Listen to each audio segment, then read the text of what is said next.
Fibber McGee and Molly Show.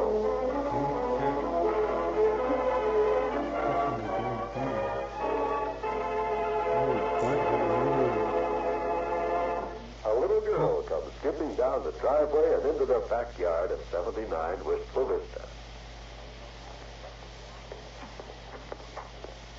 Hi, Mr. McGee. Hi. Oh, hello there, Jeannie. What you doing, mister? What you doing? What the? Doing the barbecue. Oh. Well, what's so funny? I thought you ate barbecue. Well, you do. Brick ones? Oh, well, this is a barbecue I'm building, and as soon as it's finished, I'm going to barbecue some meat barbecue on this brick barbecue, cutie.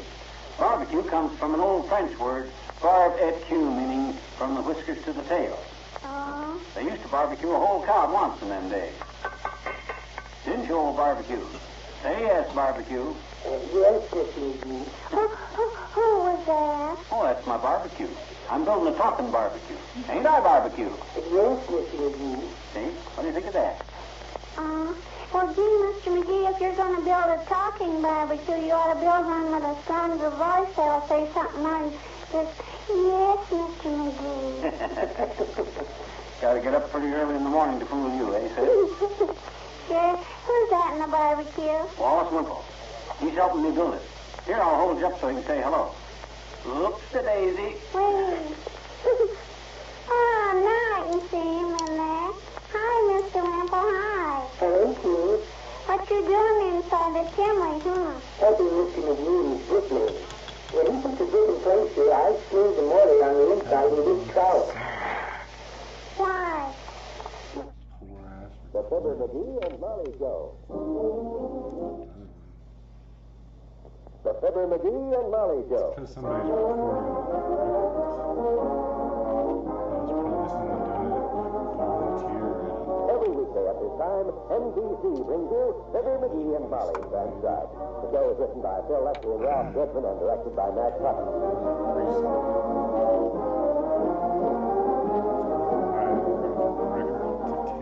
Fibber and Molly will be with you in a minute.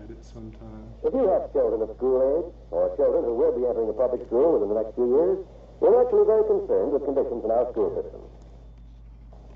The Fibber McGee and Molly Show.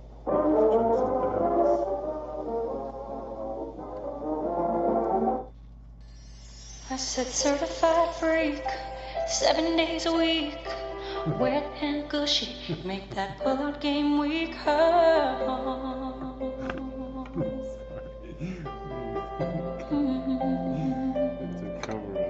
Beat it up, catch a charge, extra large and extra hard. I want you to park that Big Mac truck right in this garage. I don't cook, I don't clean, but let me tell you I got this ring.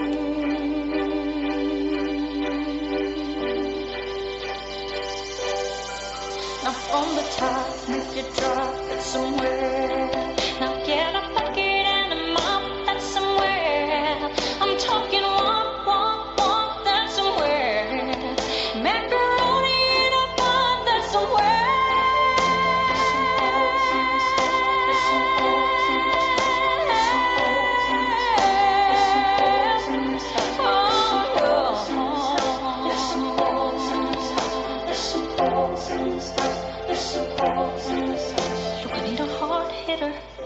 Need a deep stroker, not a garter snake. I need a king cobra. You're honor of a freak. Give him something to believe. 'Cause I don't cook, I don't clean, but let me tell you I got this ring.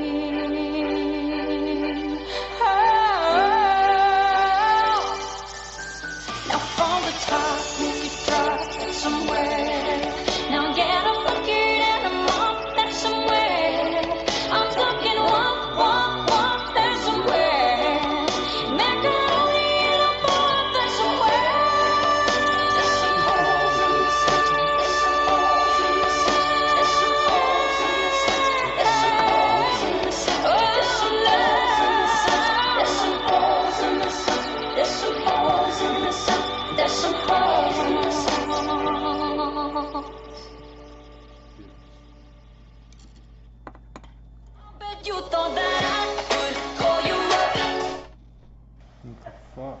The Pet Milk Program with Fibber McGee and Molly.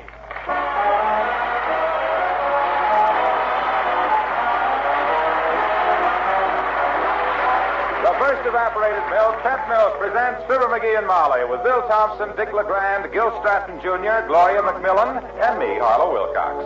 The show is written by Bill Leslie and Keith Fowler and directed by Max Hutto with music by the King's Band and Billy Mills Orchestra.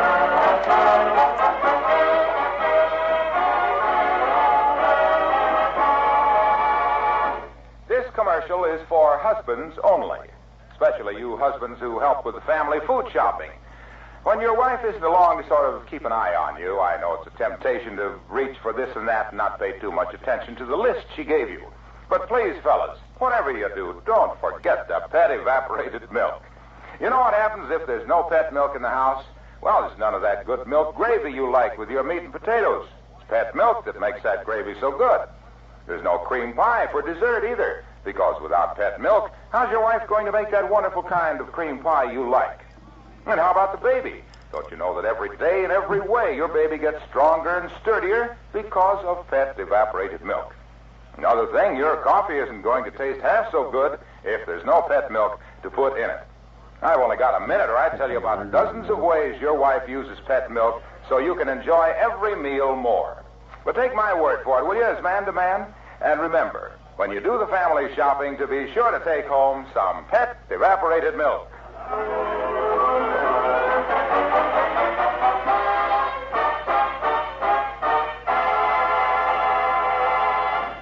The sad tale we're about to hear concerns a young girl neighbor of the McGees who's in love with a soda jerk. She's brought her problem to Mrs. McGee, whose own little problem is out of the room right now, as we join Fibber McGee and Molly.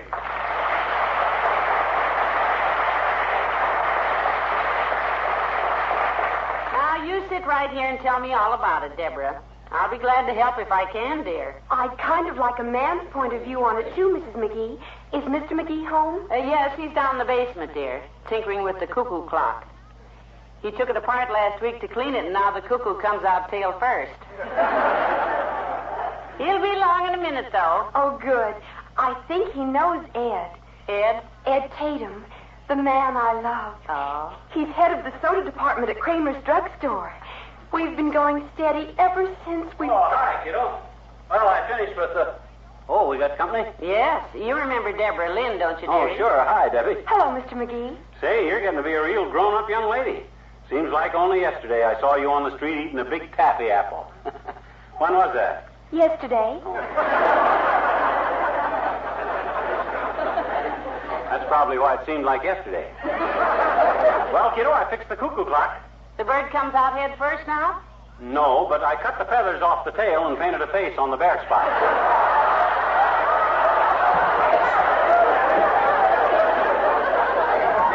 Comes out that way. Must be very attractive. McGee, Deborah came over to discuss a personal problem with us. Oh? Yeah. It's about Ed Tatum, who works at Kramer's drugstore. I believe you know him. Oh, sure I do. As nice a kid as ever gave me raspberry ice cream when I asked for pistachio. What's Ed done? Nothing, and that's the trouble. We've been going steady, but he always seems so cold. My gosh, what boy wouldn't when he spends half the day with his head stuck in an ice cream freezer? I mean, he's indifferent. I'm crazy about Ed, and I'd like to be his wife if he'd asked me, but he never mentions the subject. Well, maybe it would help if you gave him a little hint. Yeah, that's an idea. Oh, boy. The hints Molly used to give me when we were going together. Now, lover, if it's all the same to you... I'll never forget the time I came to see her and she left every faucet in the house running so as it would sound like Niagara Falls. Dearie, if you don't... And another time we went on a picnic when she was hitting real hard that she'd like a ring on her finger, see? She brought along weenies, and every weenie was wearing a donut. McGee. And enough, huh? That's enough of that. Okay. But them hints worked for you. They might work for Debbie here, too. Oh, I've tried hints, Mr. McGee, but they just roll off of Ed. I'm afraid he just doesn't love me. Oh, now don't you worry, Debbie. I'll bet you he does. The boy's probably just bashful. Sure he is. I watched that kid down at Kramer's, Debbie. That boy gets all red and flustered when a lady orders salad without dressing. If I only knew that was it. If I could be sure that he loved me, but is just too shy to say so. Well, there's one way to find out. I'll go down to Kramer's drugstore and ask him. Want me to? Oh, gee, Mr. McGee, would you? Oh, that's wonderful. I just don't know how to thank you. Okay, you wait here with Molly. Oh, but McGee... I'll go to the drugstore and be like Cupid, except a few years older and with more clothes on.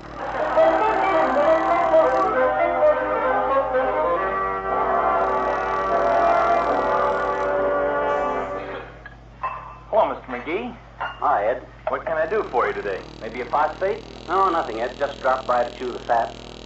As long as I'm here, though, you might give me a glass of water. Yes, sir. Here you are. Could you put a little ice in it? Sure. Thanks. Say, them slices of lemon you got over there, cut up for the tea. How about squeezing one of them in my glass? Sir.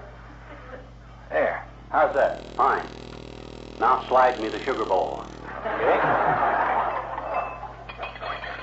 Anything else, sir? No, that's all. Ooh. That's the worst dad-ratted lemonade I ever tasted. People oughtn't to pay for it. You didn't, Mr. McGee. Well, I'm talking about people that's dumb enough to. I guess I shouldn't worry about them, though. That's the way I am, Ed. Always fighting for the underdog. But that ain't what I come for, Ed. You got time to talk? Oh, sure. I'm just fixing the banana split. You go around with little Debbie Lynn, don't you? Yes, sir. You like her? Like her? Oh, she's wonderful. She's marvelous. Debbie's the most beautiful, the most lovable... Hey, you better put that banana down. You're squeezing the insides out of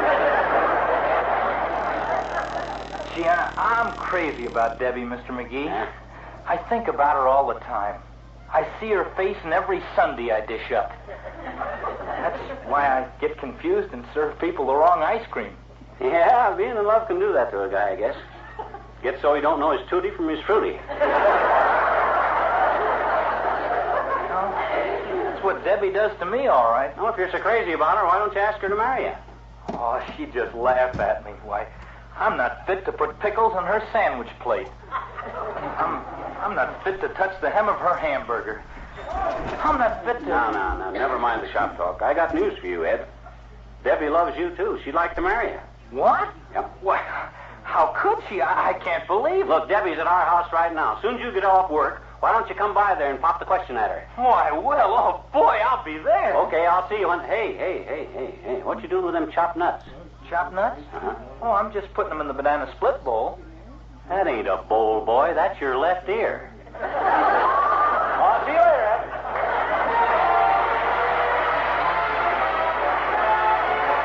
Billy Mills in the orchestra and Grand Central Station.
like I told you it would, Debbie.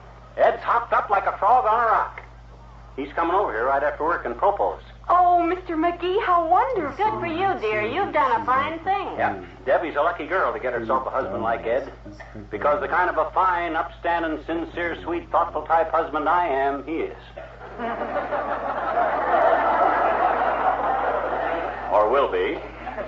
Oh, I know he will. Oh, I'm so happy. Hey, Molly, get up and let me have that big chair you're sitting in, will you? That walk to the drugstore kind of left me kind of pooped.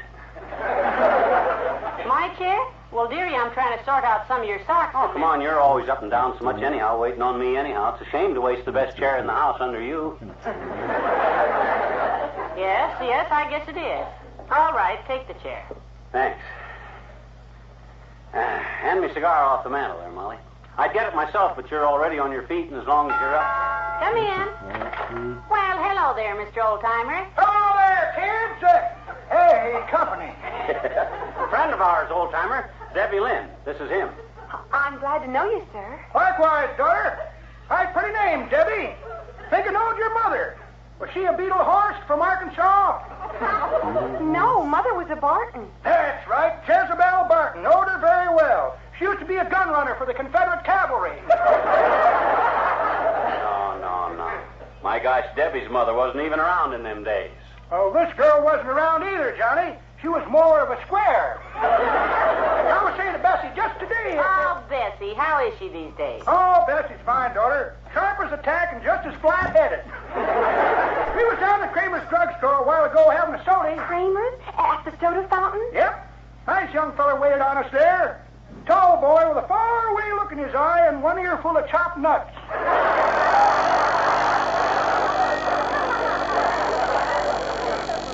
That's Ed. Yes, he's the boy Debbie here is going to marry. Is that so? Funny you should mention marriage, daughter. Bessie brought it up just a while ago. You did, huh? Yep. We were sitting there eating a double mean glow purple Stardust Sweetheart Deluxe Delight. With whipped cream and 2 spoons. I must have done something to her, I guess. Really? All at once, she turns to me and says, "Honey boy," she says, "let you and me get married." Just like that, huh? I says, "Don't be silly, Bessie." I says, "Who in the world would marry us?" Oh, kid.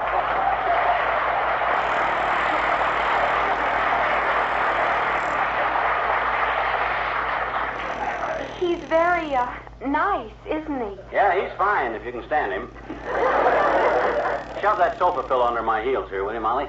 This coffee table's kind of hard under my feet. Oh, McGee, now that doesn't look very nice. Hand me the paper, kiddo. Where is it? Where is it? Gee whiz, how should I know? It was wherever I left it when I went downtown. You're the housekeeper here, you know.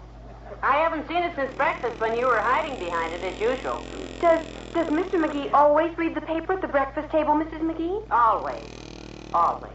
If I were asked to describe how my husband looks in the morning, I'd say he has a broad white face with freckles that spell out taxes to be increased.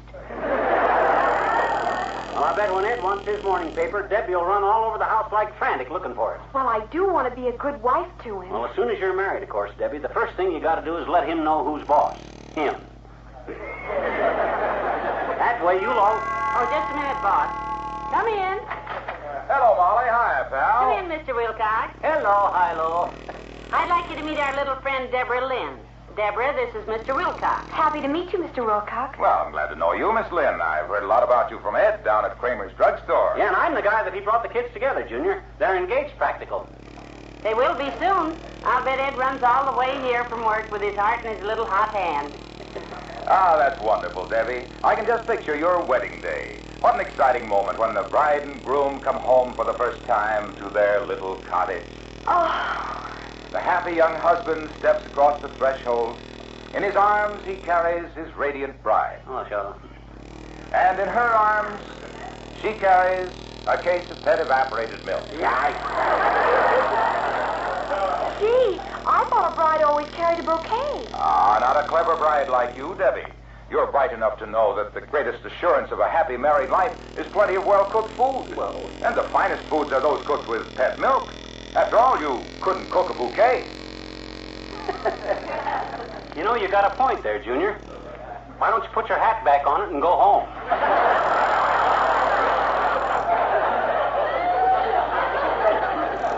Debbie, you must always remember that marriage is a 50-50 proposition. One horse and one rabbit. By 50-50 proposition, I mean give and take. Give and take? Yes. Give him his favorite foods prepared with pet, and take a bow when he thanks you. Ah, yes. It takes a heap of cooking to make a house a home. And Debbie, another thing a wife must remember is to always keep smiling and cheerful through all kinds of trouble. Oh, I will. Someday your husband may come home with tears streaming down his face and say to you, Deborah, all is lost. We're ruined. The market crash has wiped us out. I've lost my job. The mortgage is due. And I was just run over by the 14th Street bus. Woe is us. Woe is right, Junior. Of all the corner... I'm supposed to stay cheerful, Mr. Wilcox? Always, Debbie, always. As he sits there sobbing, his head on his arms, his shoulders heaving with emotion, you say with a cheery smile, too bad, darling. Here, have a cup of steaming hot coffee, made rich and delicious by the addition of copious quantities of pet milk. Yeah, and then you better duck, Debbie, because if he don't throw that cup right at your noggin, I will... Now, wait a minute. Quiet, Al. Quiet. Okay, I'll be quiet. So you see, if you remember all those things, Debbie, you and Ed will be supremely happy in your little pet-covered cottage. That's vine-covered cottage. I know. And nothing could be finer than pet. Goodbye, Ed.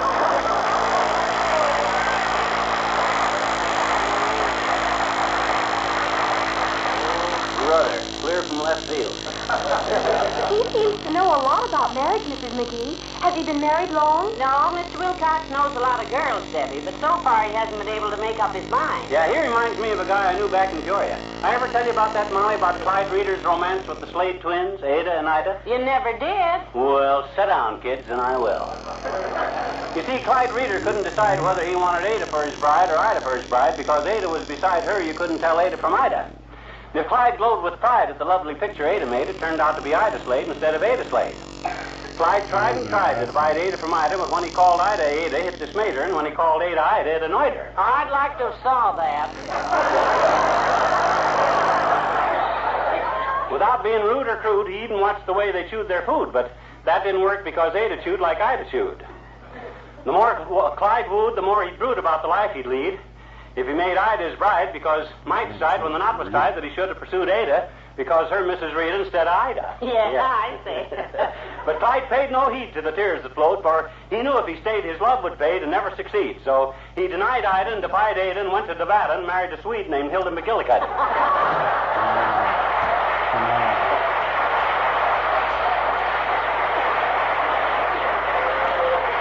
Well, that's very interesting, dearie, wasn't it, Debbie? Oh, excuse me. I guess I was thinking about Ed. What was it about the people in Peoria, Mr. McGee? Well, you see, Clyde Reeder couldn't decide between Ada Slade and Ida Slade, so he told... You go on thinking about Ed, sis. That boy's going to make you a fine husband. And why? Because I and him have got all the same traits. I may be a little too generous at times, of course. Oh, see, that reminds me, McGee. Be sure and let me have some money before you go to bed tonight, will you, dearie? Money? Yeah, there's a big sale on dresses at the Downtown tomorrow, and I want to get there early. Are you kidding, Tootsie? You already got a dress. Well, of course, but... My gosh, the one you got on looks okay. Turn around. Why, there ain't a hole in it anywhere. When did you buy that? September. Nearly new. 1948. Wore well, hasn't it? You see, Debbie, that's one of the things that a good husband expects his lucky wife not to do, buy too many clothes. But gee, Mr. McGee, 4 years is a long time for a dress. I'm sure Ed would want me to have enough money to keep him well fed and happy, you betcha. The way to do that is to start yourself out on a budget. Yes, we started on a budget, Debbie. It showed us what it cost to live and how much we could save out of our paycheck each week. Only one thing was missing. What was that? A paycheck. I can show you the very budget book we started out with, sis. Got it right here in the hall closet. Oh, no, don't open that, McGee. Oh, relax, kiddo. I straightened this closet all out yesterday. Heavenly days, you did straighten it out. Yeah. You see, Debbie, all husbands like a place to keep their own stuff in. private. I keep mine right here in the hall closet. Nice and neat. Yes, sir. Ah, and there's the old budget book. Right under this desk. Here, let me get it. Watch it now.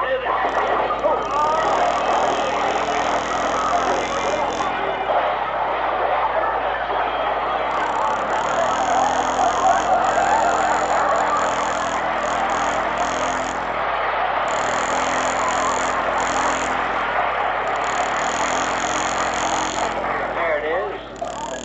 Butter, 12 cents a pound.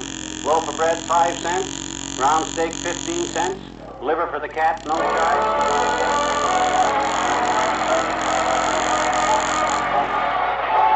The King's Men and Slowpoke. You put her off her procrastinator. You're always late, lately you're getting later. Oh, I'm waiting. Oh, still waiting. You keep me waiting till it's getting aggravating. You're a slowpoke. I wait and worry, but you never seem to hurry. You're a slowpoke. I mean nothing to you. I wait. And then, late again. 8 o'clock, 9 o'clock, quarter to 10. Why should I linger every time you snap your finger, you slowpoke? Why can't you hasten when you see the time go wasting, you slowpoke? Why should I keep trying to change you? It's not the thing to do. I guess I'll have to learn to be a slowpoke too. Slowpoke, slowpoke. Don't wait, I won't stay. You won't get me that way. You keep me waiting till it's getting aggravating. You're a slowpoke. I wait and worry, but you never seem to hurry. You're a slowpoke. Why should I keep trying to change you? What's the use if I do? I guess I'll have to be a slowpoke, just like you. Slowpoke.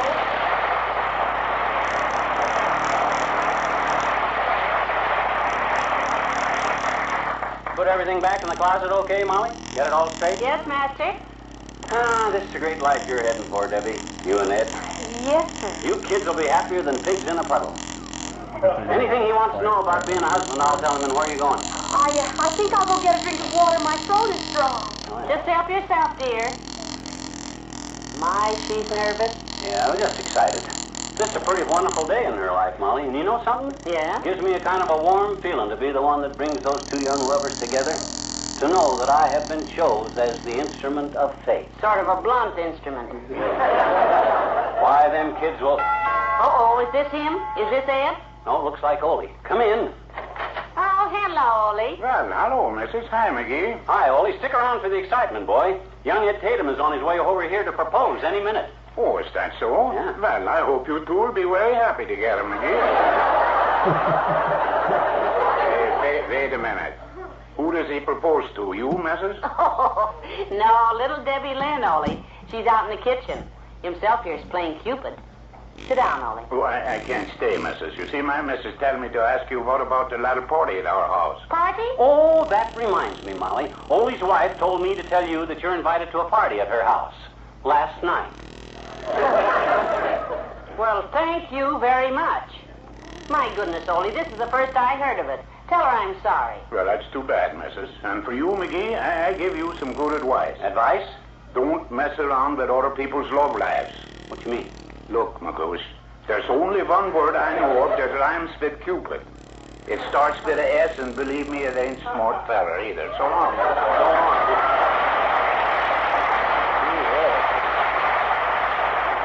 I'm sorry I forgot to tell you about that party, Molly.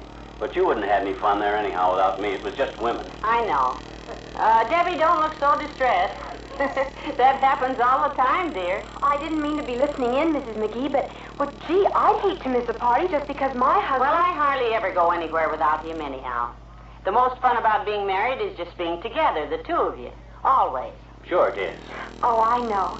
If Ed'll just stay close to me. Like tonight. Now, McGee and I haven't anything planned at all, and I'm looking forward to just sitting here in front of the fire, popping some popcorn. Oh, not tonight, Tootsie. I can't pop popcorn tonight. I gotta go bowling tonight. That was last night. I sat here all alone. Yeah, but we wound up in a tie, so we're going to bowl it off tonight. Yeah, I'm Doc Gamble versus... Oh. This is it, Debbie. This is him. Come in, Eddie. Hello, Eddie. Come in. Hello, Mrs. McGee. Mr. McGee. Ah, Debbie. Oh, Eddie. Oh, sure. He's been waiting for you, Eddie. Yeah, go on, boy. Do your stuff.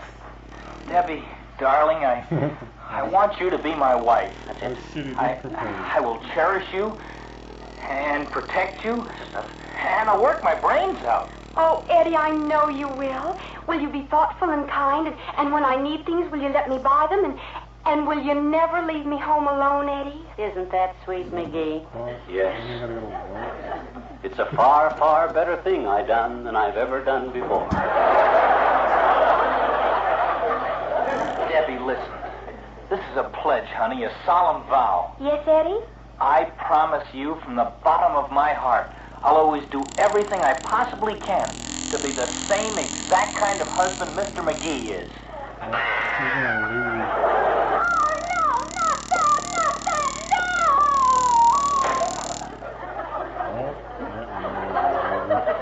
What's wrong with her?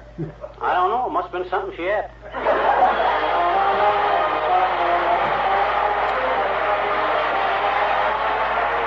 Fibber and Molly return in a moment. You know, a woman spends half her life in the kitchen just to fix the kind of food her husband and youngsters like best. She's not thinking of herself, she's thinking of them. Well, now the Pet Milk people understand this, and to be helpful, on every tall can of Pet evaporated milk, they print a husband-tested recipe right on the label.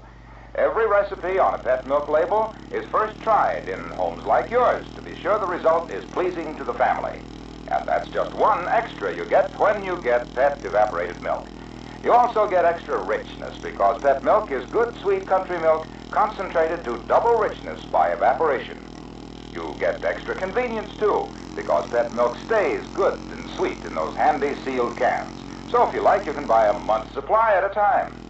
Extra economy is another advantage, for Pet Milk costs less generally than any other form of whole milk. Yes, Pet Milk helps you fix the foods your family likes best and save money, too. So, next time you go to your grocer's, don't forget to get some Pet evaporated milk.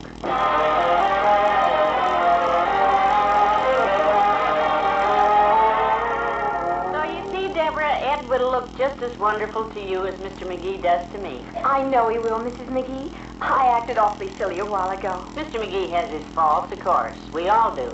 But I wouldn't know what to do without him. Why, I just couldn't give him away for anything. I'm sure you couldn't.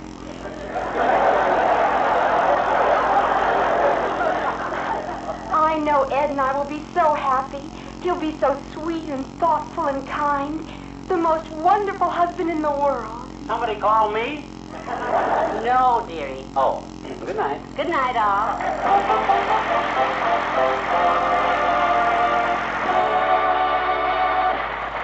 The first evaporated milk, Pet Milk, brings you Fibber, McGee, and Molly each week at this time. Be with us again next Tuesday night, won't you?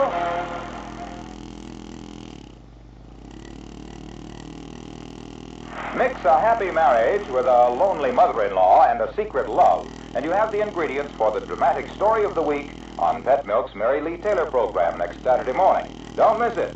Right after the story, Mary Lee Taylor will tell you the easy way to make the kind of cherry cream pie husbands like best. It's a big double feature, so be sure to listen next Saturday morning over NBC for Pet Milk's Mary Lee Taylor.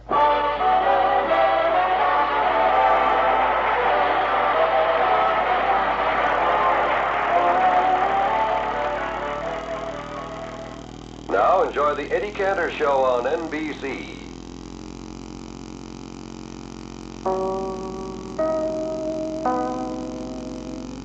The Pet Milk Program with Fibber, McGee, and Molly.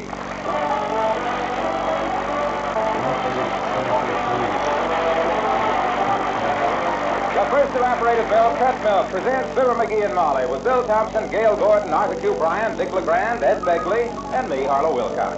The show was written by Phil Leslie and Keith Fowler and directed by Mac Tuttle with music by the King's Men and Billy Mills Orchestra.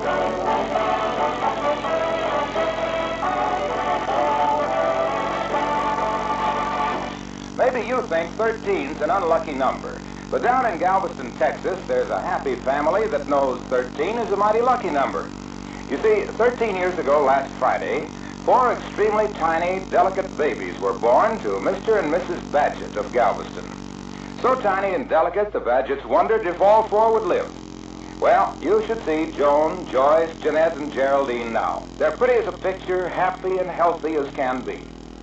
And one big reason is, almost from the day of their birth, they've had the nutritional benefits of Pet evaporated milk.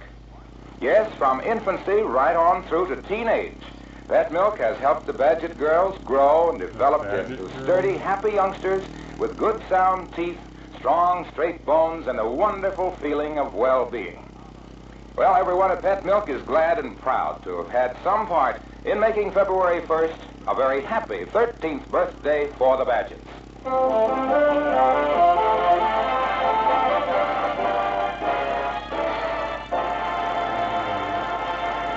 There's an old saying to the effect that he who dances must pay the piper. It fails to mention that he who sits at home and can't dance anyhow must pay the butcher, the baker, and the Wistful Vista Gas Company. That's what's happening right now at the home of Fibber McGee and Molly.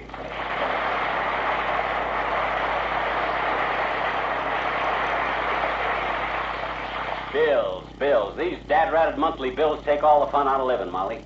If you can call this living. Well, now, don't let it throw you, dearie. Yeah. We're not the only ones with bills to pay. Everybody's in the same boat, you know. Yeah. And the boat always sails in the same direction. Up the creek. Why, George, if there's anything I hate to pay for, it's after it's already used up. Well, after all, McGee, our creditors have to live, too, you know. Not on my account, they don't. Here, look at this gas bill, $3.80. It's down a little.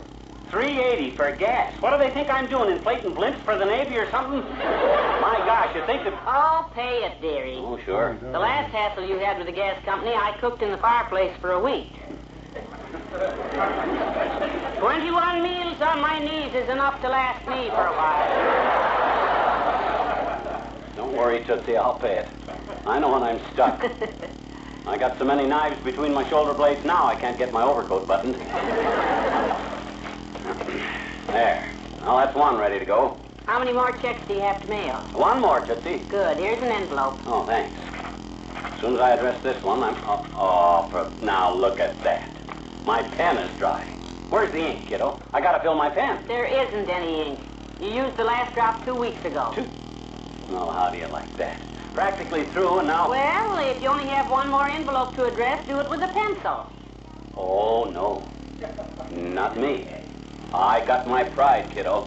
I'm not going to let the guys that get these checks have the satisfaction of thinking they busted me down so low I can't even afford a bottle of ink. Can you? Well, don't worry. My credit's good. Come on. Back the car out. We're going to Kramer's drugstore. I'm going to get this done.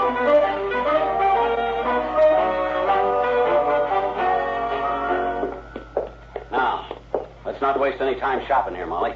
I want to get that ink, get home, and get that last check mailed. Well, as long as we're down here, McGee, I do need... No time to shop now, Tootsie. You know me. When I start something, I like to get it finished. No dilly-dally. Oh, hold it. I want to weigh myself. Give me a bobby pin, will you? A bobby pin? Your curls coming down? Come on, give me one. I'll show you how to use that instead of a penny. But, McGee, you shouldn't. Don't worry. I've been working the scales for years, Tootsie. Now, watch this. I just straighten the bobby pin out. Step on the scale. But what if Mr. You Kramer... can't see what I'm putting in it. I just stick the end of the bobby pin in the slot and...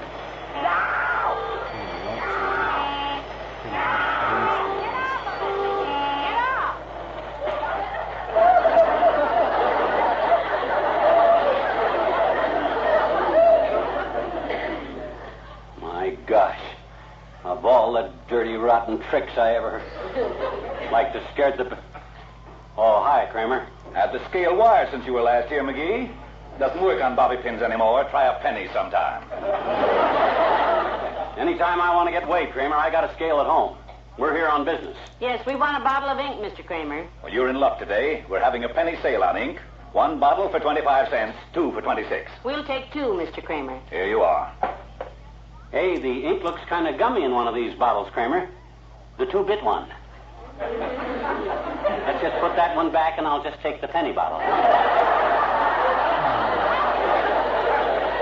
You tried that at our last penny sale, McGee, remember? Oh, was that here? I thought that was the drugstore across the street. Okay, charge my account. Anything else? Yes. You still fill lighters free, don't you? Well, all right. Here's mine. It's been dry for a week. I've been trying to get down here, but I've been so... Hey there, kids! Hi, daughter! Hi, Johnny! Hello, Mr. Oldtimer. Hi, Oldtimer. What are you doing down here? Oh, a little shopping, Johnny. Yeah? Come in to buy some vitamin pills for Papa. Oh, what kind do you get for him? Don't matter, daughter, as long as they're big and round. Papa don't take them. He shoots marbles with them. My goodness, at his age, he still plays marbles, huh? Best shot in town with a cloudy alley. You spits horseshoes, too. But he keep it tough. Too strenuous for him, hey? Nope. Papa likes to keep up with the times, Johnny. Yeah? Figured the automobile had replaced the horse, so now he pitches auto tires. What does he use for a stake? Lamppost, Johnny. Oh, lamppost. There's one in our corner, and when Papa makes a ringer, the whole neighborhood goes dark.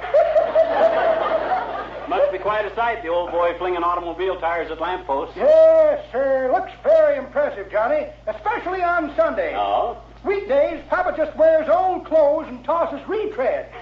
But Sundays, he gets all dressed up and throws nothing but white sidewalls. Well, now, isn't that a little undignified, Mr. Oldtimer? Oh, maybe, daughter, but Papa loves it. Made him some money, too, in a roundabout way. How? Well, it's kind of hard to find tires for pitching, Johnny, so Papa took an ad in the paper. Oh? Says, see me first if you want to get rid of that old spare tire. And what happened? 15 fat ladies showed up, and Papa opened up a gym class.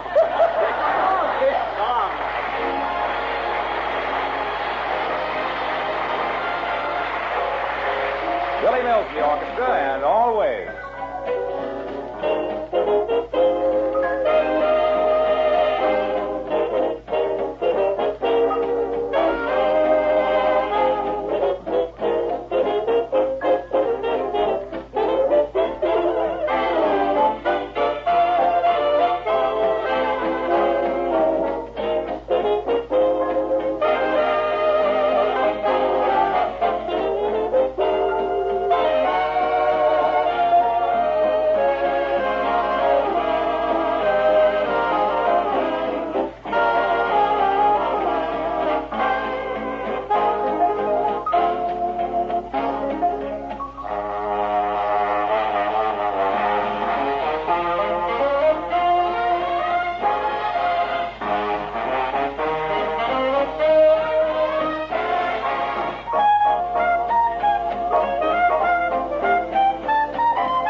Well, kiddo, back to work. When I start something, I finish it. Hand me an envelope, and I'll get this last check ready to mail. There's an envelope in the desk drawer there. Wait, hold it. First, I got to fill my fountain pen. Careful now. Don't get ink on your fingers. No, don't worry about me, Tootsie. Anytime I can't fill a pen without getting ink, hand me a towel. Use the blotter there. It's all over my fingers. That's what happens when you buy cheap ink from a guy like Kramer's drugstore. Come in. Well, hello, Mrs. Hi, McGee. Hello, Ollie. Come in. Oh, hi, Ollie. How's it going, boy? Well, not so good, McGee. No? I got circles under my eyes all the way down to my whiskers. What caused that? Well, I ain't feel so hot at the Elks Club this morning, so I go home and stretch out on the sofa to took a little nap. Oh, did you have a good rest? Oh, fine, until my missus tiptoes in to see if I'm asleep. She leans over me in the dark, her elbow hits the goldfish bowl, and I'm better than the old mill stream and fuller of fish. And just for that, I wake up. My gosh, no wonder. She dry you off? Oh, sure, and removes the goldfish. Oh? Including one little fella who was swimming up my necktie to spawn. Then I go back to sleep, but I guess I smell like fish because our cat comes in next and yumps on my chest. I wake up looking the puss right in the puss. Sounds like a sort of a catnap. Yeah. That's very funny, missus. Well, anyway, I holler and my missus comes back. She chases him out with a broom. Yeah? She hits the cat once, the floor lamp twice, and me 6 times. That was the end of your nap. No, I give it one more try. I smoke a pipe a while to quiet my nerves. Then I knock it out and snooze again. Mm-hmm. This time I'm waked up by a very high hot foot. A high hot foot? Just below the hips. I sparked from my pipe. It dropped on the sofa. I went to sleep on it, and there was such a bonfire burning close to the hide of me. I don't suppose you went to sleep again. That was too late, McGee. I had burned my britches behind me. So now I go down to the Elks Club. I think I took a little nap in the coal bin. So long.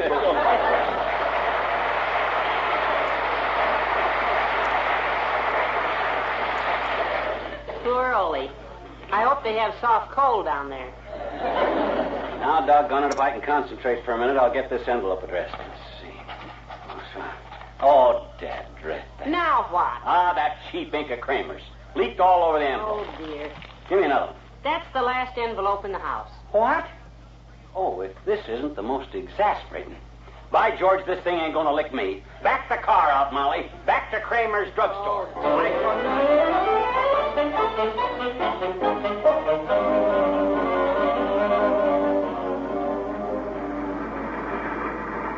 Boy, here's a break. Room to park right in front of the drugstore, Molly. Good. Ease the car in there. Yeah. Hey, mister, watch out. Missed him, thank goodness. Yeah, my gosh, he stepped off the curb right in front of us. Maybe he's been figuring his income tax and done that on purpose.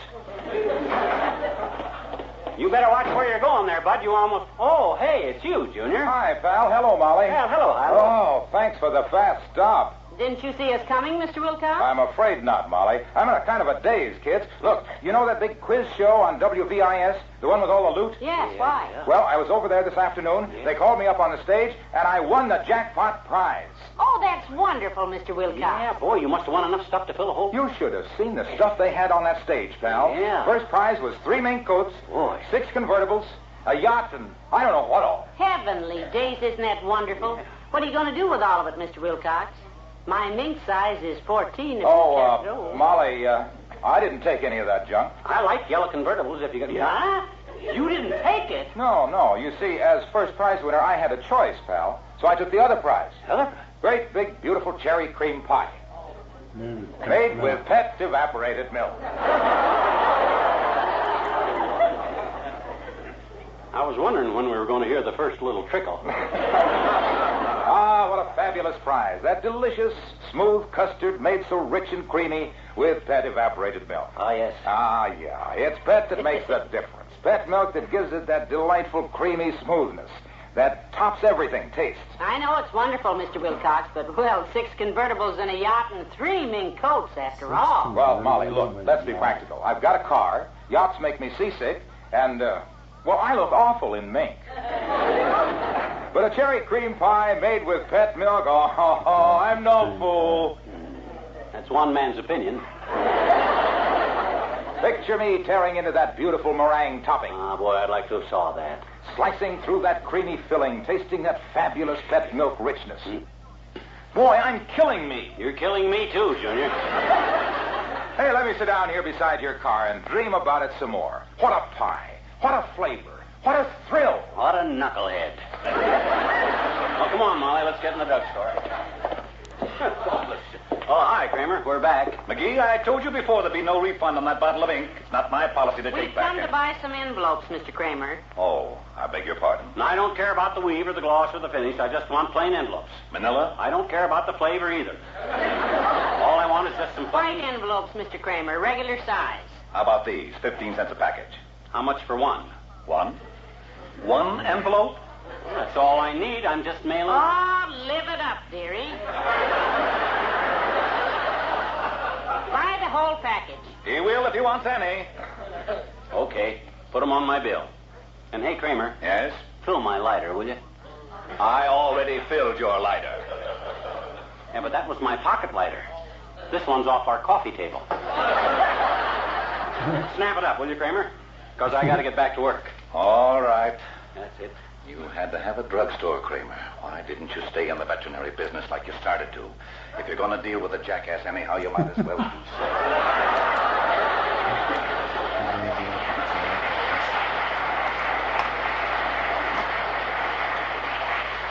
What was that he was saying, dearie?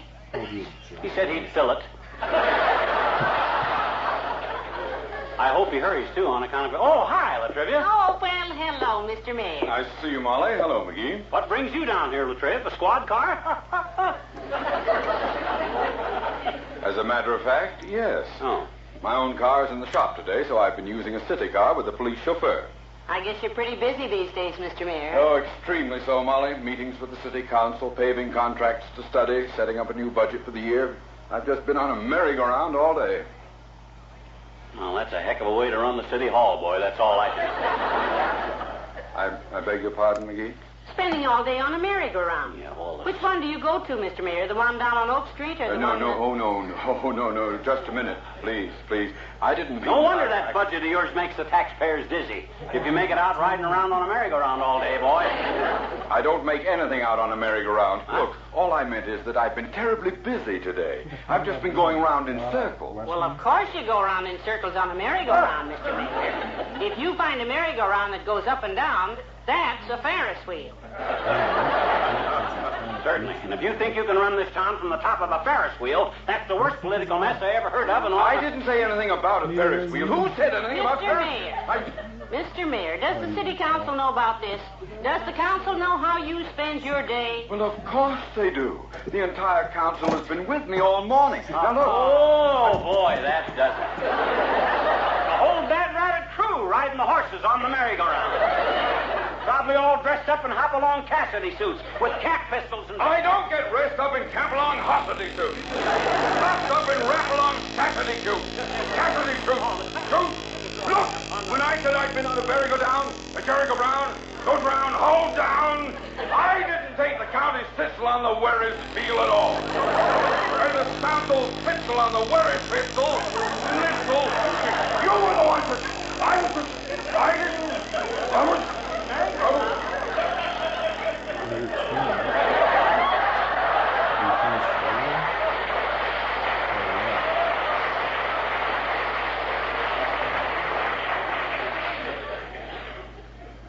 McGee?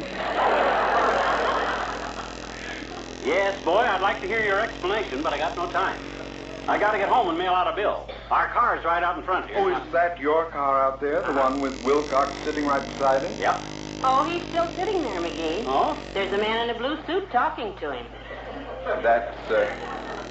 That's my driver, Sergeant Breen.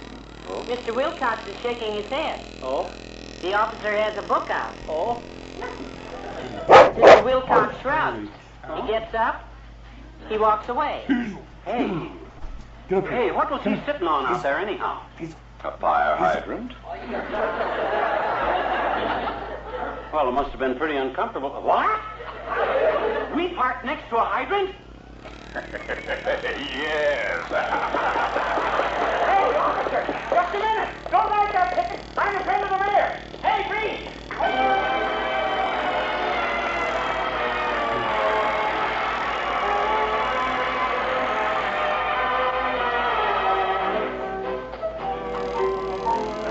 The King's Men and Marshmallow Moon. There's a marshmallow moon in a velvet sky.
sweetheart. I'm just happy to get home and sit down for a minute. What does the citation say again? It says violation of Ord 4927, which translated means be at the police court tomorrow morning with $10 in my hand. Oh, dear. Well, sit down, relax. You can start mailing that envelope again tomorrow. Relax my clavicle. This thing has got my backup, kiddo. I'm going to address this letter and get this check mailed if it's the last thing I ever do. Well, now you can do it, sweetheart. I know you can. Mother has confidence in you. Well, thank you. Give me an envelope. Here. Let's see. There.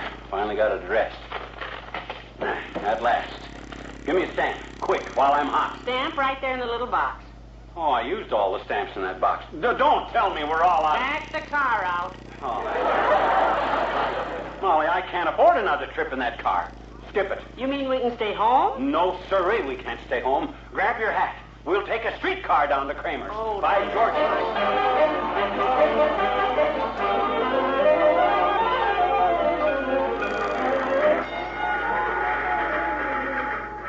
Well, at least we don't have to worry where we park this car, dearie. No, personally, I'd park this thing in the middle of Dugan's Lake. Of all the clanking, flat-wheeled rides. All police leading next. All police leading into Dos Brazos tram. Anyone out for Dos Brazos tram? What did he say? That's Oak Street. Oh, for goodness sake. Look who's coming up the aisle. Dr. Gamble. Hiya, Molly. Hello, mule mouth. I thought I heard you sounding off back here. Hi, Lancelot. I'd ask you to sit down with us, but I'm scared you'd do it. I will, too. I'm a big, strong fella. I can stand you for 3 blocks. What brings you downtown, Molly? Shopping? No, himself here's mailing out the checks for our monthly bills, Doctor. Oh, no. Don't tell me he's paying off at last. Yep. I figure a man's credit. Almost Travis next. Almost Travis. Connection with Neva Trust. Law police with it.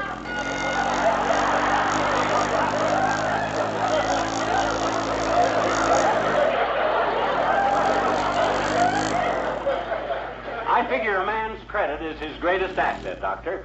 I have drawn checks today for all my honest debts, and I shall not rest until the last one is mailed.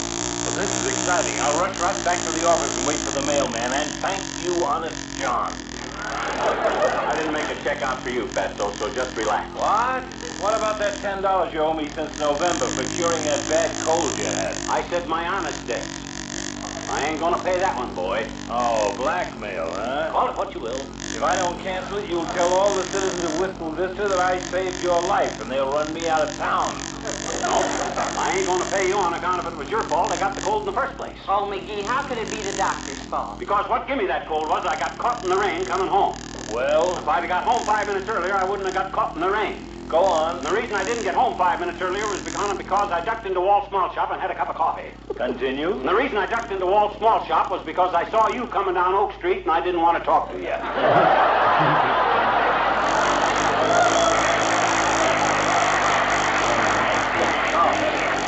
My cold was your fault and I ain't gonna pay it. I see. Well, I'd better get off this car before you expect free treatment for the knot on your head, too. I haven't got a knot on my head. You will have if I stay.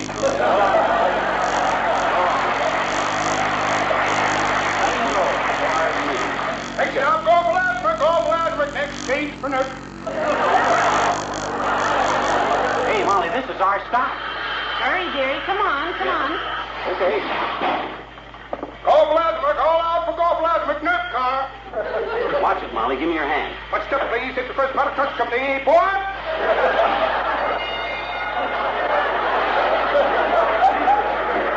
My goodness, I'll be so glad to see you get that letter stamped and mailed and get it away. Yes, sir. I'm closing in on it, Tootsie. Well, hi, Kramer. It's me again. I'm out of liar fluid.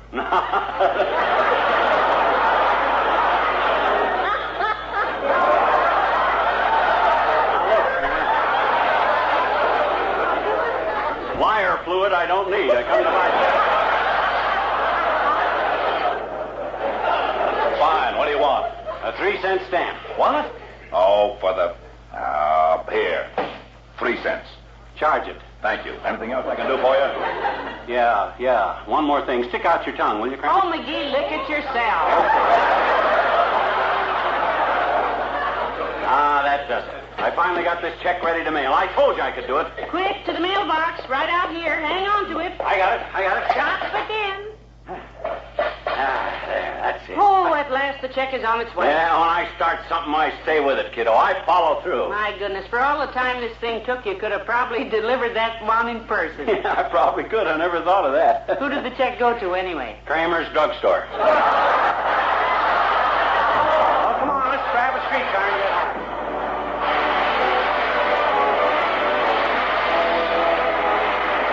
Fibber and Molly return in a moment. You know, it seems to me that mothers get smarter and smarter all the time. For instance, in the old days, when it came time to wean the baby, some mothers would switch to ordinary bottled milk. They had a time of it, too, because the baby was used to pet evaporated milk. And he had some pretty definite ways of telling Mom that he didn't like any change in diet. Well, these days, mothers don't have that trouble at weaning time. They just keep baby on pet milk, and everything's rosy. Baby likes pet milk in the bottle, he likes it in the glass. And even more important, the very same protective substances in pet evaporated milk that help babies build sound teeth, strong, straight bones, and make sturdy, steady growth helps youngsters through all their growing years. Yes, it's getting so in happy homes throughout the country. Youngsters have safe, easy-to-digest pet milk from the time they're born till they have pet milk babies of their own, which is probably one reason why there are more happy, healthy youngsters today than ever before.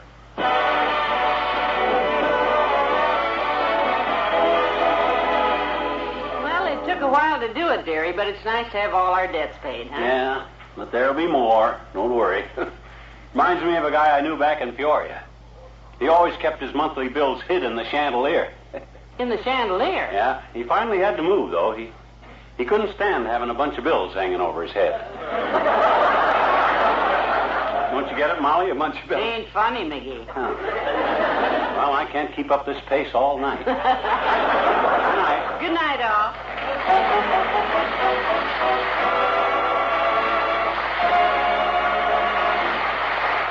The first evaporated milk, pet milk, brings you Fibber, McGee, and Molly each week at this time. Be with us again next Tuesday night, won't you?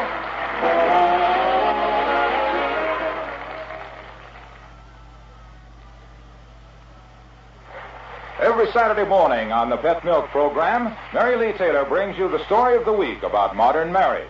The story next Saturday morning concerns one of those well-known triangles, two men and a woman. And the woman is young wife Sally Carter. Don't miss this dramatic story of the week. On the same show, you'll hear Mary Lee Taylor's Pet Milk recipe of the week for Valentine cookies. Delicious, easy to make, low in cost. Remember, for top-notch entertainment and helpful service, set your dial for Pet Milk's Mary Lee Taylor next Saturday morning on NBC.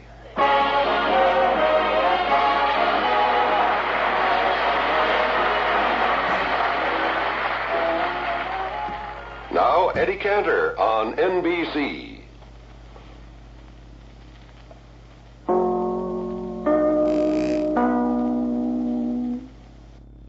The Pet Milk program with Fibber, McGee, and Molly.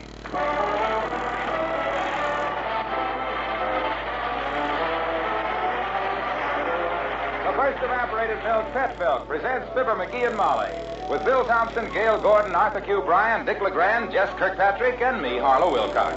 The show is written by Phil Leslie and Keith Fowler and directed by Max Hutto, with music by the King's Men and Billy Mills Orchestra.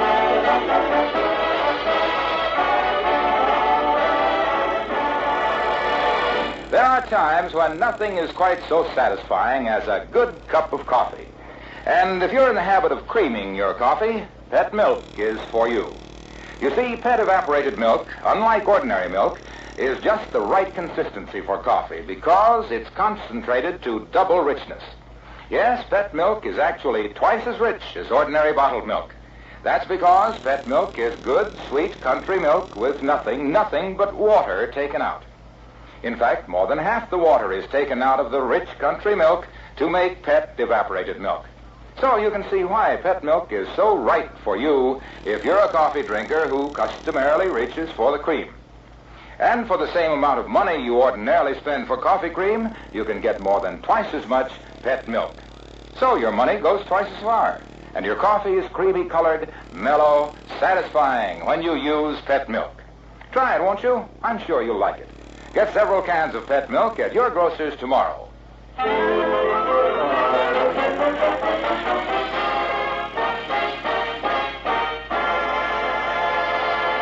Did you ever try making a braided rug? It's a lot of work, isn't it? Your husband is busy tearing old blankets and things into strips. You're busy hemming them on the machine. And you're both busy braiding them into a rug. But all sorts of little things go wrong, like... Ah, dad rat it. Hey, Molly, unbraid this strip, will you? What's the matter, McGee? I got my necktie braided into it. Come on, loosen it up, quick. Oh, dear. Now, this sort of thing has been going on for weeks at the home of Fibber McGee and Molly.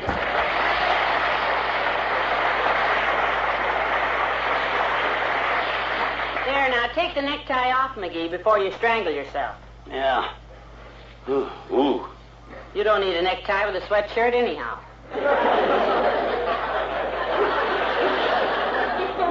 Oh, my neck was cold. It's okay now, though. Hand me some more strips of blanket off the buffet there, will you, kiddo? Thanks. You know, I'm delighted with the way this rug is turning out, dearie. Yeah, me too. It's going to make a wonderful gift. Ah, terrific, kiddo. Yeah. I can hardly wait to see the look on them brother Elks of mine's mugs when we present this thing to the Elks Club. Why, their eyes will pop out like speed cops out of a tall hedge. Oh, it'll be a big surprise. Yeah, how long have we been working on this rug, anyhow? You know? Oh, since way before Christmas. Oh? It's funny we never happened to work on it on a Tuesday before, ain't it? I don't know. We've always had something else to do on Tuesdays up to now. Yeah, seems as how. Besides, we wanted to keep it a secret. Well, we have kept it a secret, too. Hey, is this all the material we got left? That's it. That's all. Every old blanket and old piece of clothing in the house is braided into this rug. Boy. So what do we do now? Oh, I already got the wheels turning, Tootsie. I phoned the Trivia's office this morning. McGee, you didn't tell the mayor we were making a rug. Relax. I told nobody nothing. I merely left word we could use any old blankets and stuff he didn't need. Come on, let's go on in the living room and relax a while, huh? You'd better take one of these dining room chairs with you, then. Huh? There's nothing to sit on in there. Oh? I finally got those cleaners to come and pick up the overstuffed furniture this morning. Oh. Be back Friday. Well, that's good. It's about time they come after that. Uh-oh. Who's that? Come on, in the living room, quick. Shut the dining room door. There. Come in. Good morning, Molly. Hello, McGee. Well, if it ain't his slightly tarnished honor himself. Hi, Latrivia. Do come in, Mr. Mayor. Thank you. My secretary said you called this morning, McGee. She gave me a garbled message about you being in need of where's your furniture? Well, I'm sorry we haven't a comfortable chair for you, Miss Mayor. Yeah, they come and took the furniture just a while ago, Latriv. Sit on the coffee table there, boy. They took your furniture? Yes, we've been expecting them to pick it up for several days. Well, never mind that, Molly. Look, Latrivia, the reason I phoned you today is if you got any old blankets you ain't using, Molly and I'll take them. That is, if you'll send them over. Blankets? Old clothes, too, Mr. Mayor. Woolen things. Yeah. My word. I had no idea you needed anything, McGee. Well, it's something we don't want to talk about, Mr. Mayor. Well, don't worry. I know exactly how you feel, Molly. Good heavens, I didn't...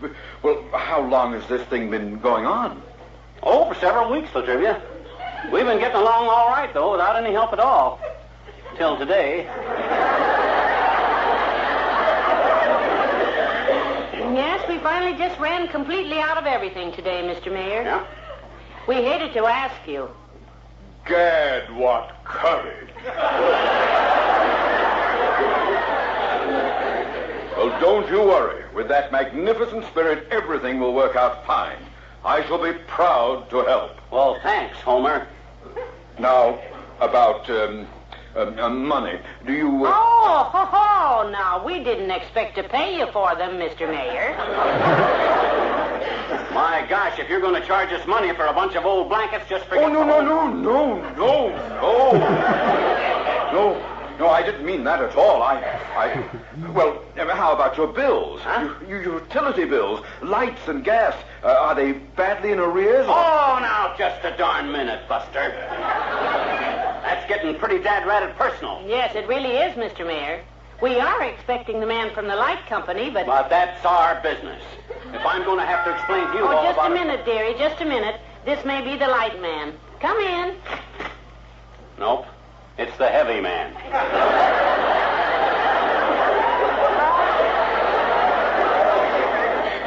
Hi, Fatso. Hello, Dr. Gamble. Hi, Molly. Hello, Short Squirt. Morning, Latrivia. Glad you're here, Doctor. Sorry we can't offer you a comfortable chair, Doctor, but... Their living room furniture is gone, Doctor. Oh? It'll be a little unhandy for a few days, but we'll get used to it. Yeah, I'm glad you stopped by anyhow, Doc. You got any old blankets you ain't using? Blankets? What do you want with a blanket? Doctor, let us not pry into the problems of our friends. Oh. No. If you want to be stingy, be stingy. But don't go prying into our... Oh, now, McGee. Here, go get some chairs out of the dining room for the boys. No, don't open the dining room. Get them out of the kitchen. I'll get one. And they can sit on each other's lap. I'll go with you. Oh. I've got some beans cooking out there, if you boys will excuse me. Oh, dear. Beans. Probably the last bite in the house. Huh? And what goes on here, Latrivia? Where's their furniture? Where do you think? Molly simply said they came and took it today. What? Why, you don't mean... You heard that brave little woman say, don't open the dining room just now? Oh. It's probably empty, too. Great Scott. Don't tell me the boy is that badly off. Blankets, he said he needed. You don't suppose... Why, certainly. You know he buys everything on time. Creditors probably stripped the blankets right off their bed. No. And in this weather. Oh, let's see who that is. Another creditor, no doubt. Yes, you wish to see someone? Yeah. You Fibber McGee? Huh? Great Scott, no. Well, are you McGee then? Me? Good heavens, no. What do you want to see him about? Light bill. Well, I got orders to collect it today or else. I'll pay it. How much? No, I'll get it. How much? $4.80. And don't fight, fellas, because... Here, wait. Here's $2.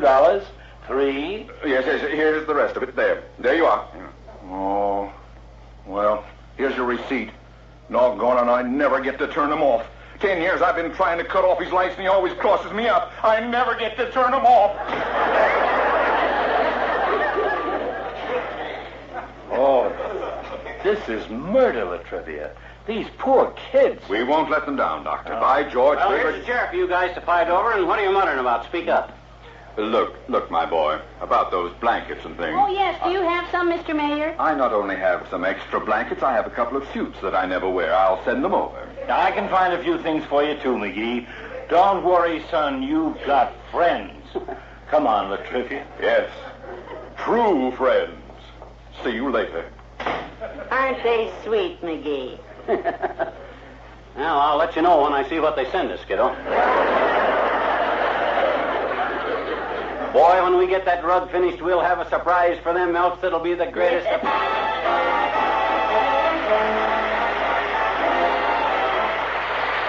Billy Mills to the orchestra, and any time.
Boy, we're sailing now, Molly. Yes, we sure are. This stuff Latrivia sent over is wonderful, you know it?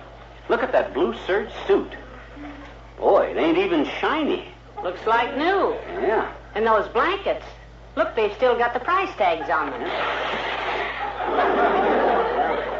They'll make a heck of a fine rug, boy. Uh-oh, come on, in the living room, quick. Yeah. Shut the dining room door. There. Come in.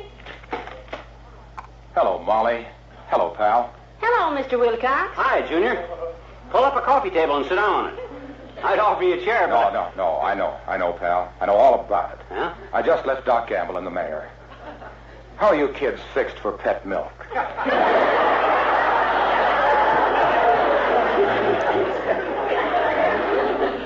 Gosh, for once he comes right to the point. Yes, we're fixed fine, Mr. Wilcox. Thank you. How are you fixed for pet, Junior? Me? Well, naturally, I Because always... You may not know this, son, but the first step to good health is plenty of good, nourishing food. Well, of course, I was just going to say... And your favorite family dishes are always more nourishing when you prepare them with pet milk. Yeah, but... Don't forget them words, Junior. Forget them? Why, pal, I came by... And those recipes. Did you know, Mr. Wilcox, that on every tall can of pet milk, there's a wonderful recipe for a delicious dish that can be made with that can of pet milk? Yes, but I'm husband-tested recipe, Junior. Husband-tested. Every one of them recipes has been tried and approved by hundreds of hungry husbands. Yeah, but what that's got to do Boy, when you've got a row of tall cans of pet on the shelf, you've got an open cookbook looking right at you. Hey, an open cookbook. Hey, that's swell. Oh, and wait till you taste those dishes, Mr. Wilcox. Mouth-watering custard. Delicious meat dishes. Puddings and pies made doubly rich and delicious because they're made with pet milk. Yes. Made from the recipes on the tall cans. Wow. Where can I get some? Quick. Where? Tell me. Where can I buy some of that wonderful stuff? At your favorite food store. Your favorite food store, and I'll hold the door open for you. Gee, thanks, kids. Goodbye now.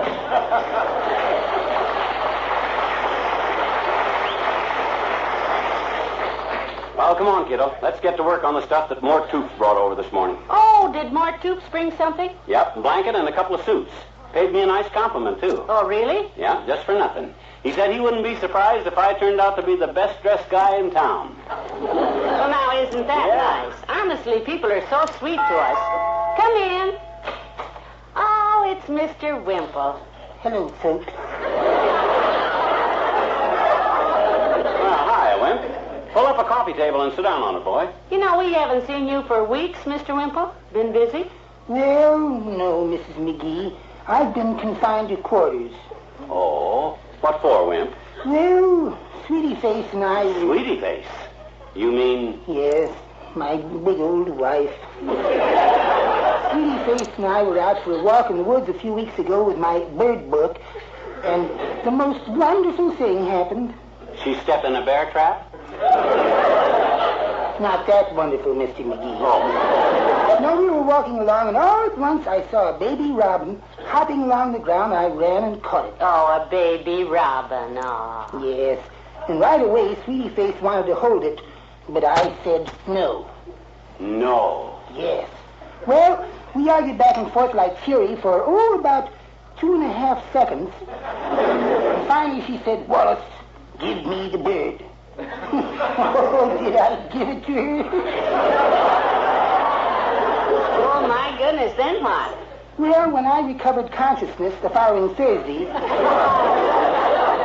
I was locked in my room, and I just got out today. My gosh, solitary, eh? What'd you do all the time, sleep? No, I worked, Mr. McGee. Oh? I wrote a Valentine Day poem. Oh, I nearly forgot that's the day after tomorrow, isn't it? Yes, indeed. Would you like to hear the poem? I call it To Sweetie Face, My Valentine. How sweet. Read it to us, huh? All righty. To Sweetie Face, My Valentine. As we go strolling down the street, the town seems full of girls. Girls in furs and girls in lace, and girls with golden curls. But Sweetie Face, my Valentine, I've only eyes for you. Please take your knuckles out of them. They're turning black and blue.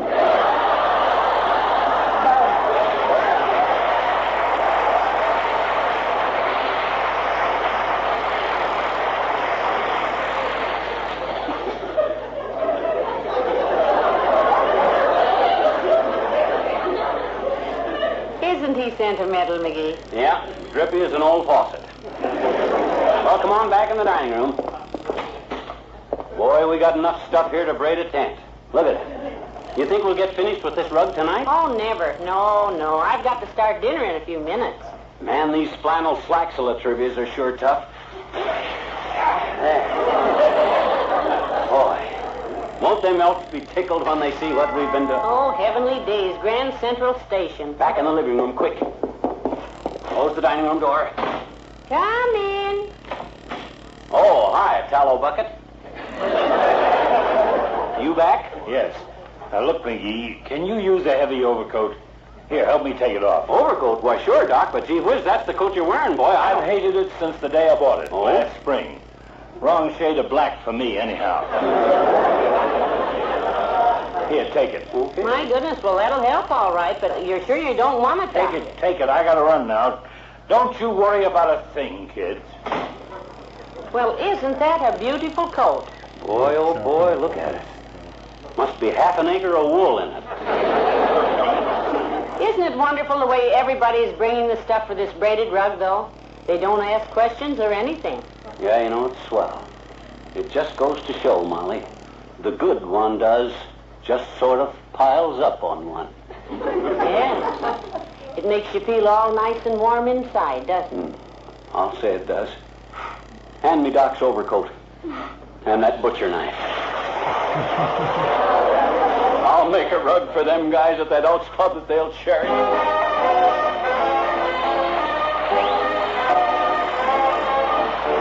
The King's Men and Undecided. Why don't you make up your mind?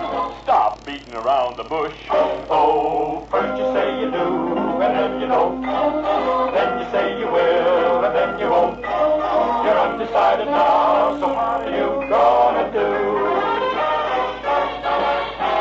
Now you want to play, and then it's no. When you say you'll stay, that's when you go. You're undecided now, so what are you gonna do? You've been sitting on the fence just to keep me in suspense, but it doesn't make much sense, and you know it. Well, I guess I'll never learn, for you promised to return. When you don't, I really burn, and I show it.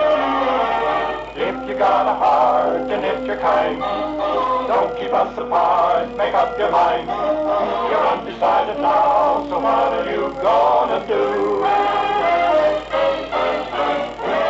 First you say you do, and then you don't. Then you say you will, and then you won't. Undecided, what are you gonna do? Get off the dime, stop straddling the fence. Can't stand the suspense. It doesn't make sense, and you know it. I never will learn which way you will turn. So baby, I burn and enjoy. If you got a heart and if you're kind, don't keep us apart, make up your mind.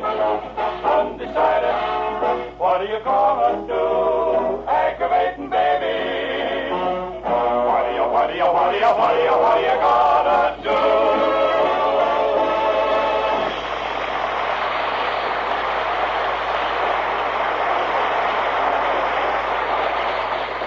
Pour me another cup of coffee, Molly, and let's get back to work on that rug.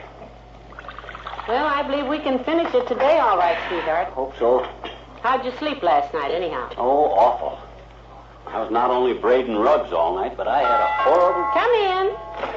Well, hello, Mrs. Hello, McGee. Good morning, Ollie. Oh, hi, Ole. Hey, look, do me a favor, will you?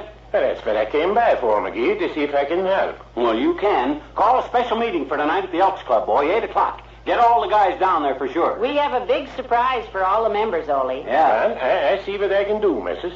And, McGee, I was talking to my cousin Jorgensen last night. Yeah? He runs big building at 14th and Oak. Yeah, I know. Well, he needs a fella to run elevator next week, and I can get the job for you. Me? Sure, you could handle it, McGee. Huh? You just push a ladder knob one way to go up and the other way to go down. That's very simple. That don't go sideways, you know. Well, I'm sorry, Ole. I'd like to help your cousin out, but I wouldn't be interested in that kind of money, naturally. Well, excuse me, Mr. Rockefeller. I got the wrong feller, I guess. Well, you better get busy and organize that meeting for tonight, 8 o'clock. I want everybody there because what you got in the bundle? This is just a nice warm sweater that my missus make for me, McGee. Oh. We think maybe you could use it, so I was going to give it to you. Well, what a nice thought. But a fella that don't need a job don't need a sweater. I keep it so long.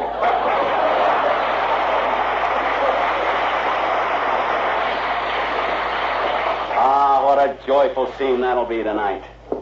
They'll probably want to ride us around town on their shoulders, Molly. Well, come on, Tootsie. Back to work.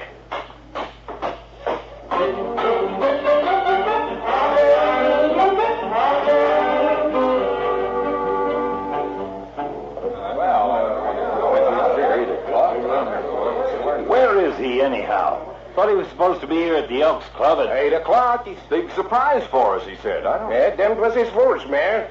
Maybe he's going to jump off the roof. Anybody look on the roof? He probably wants us to run a benefit for him. Give us 2% or something. Well, gee, I sent him over a case of pet milk. What more could he want?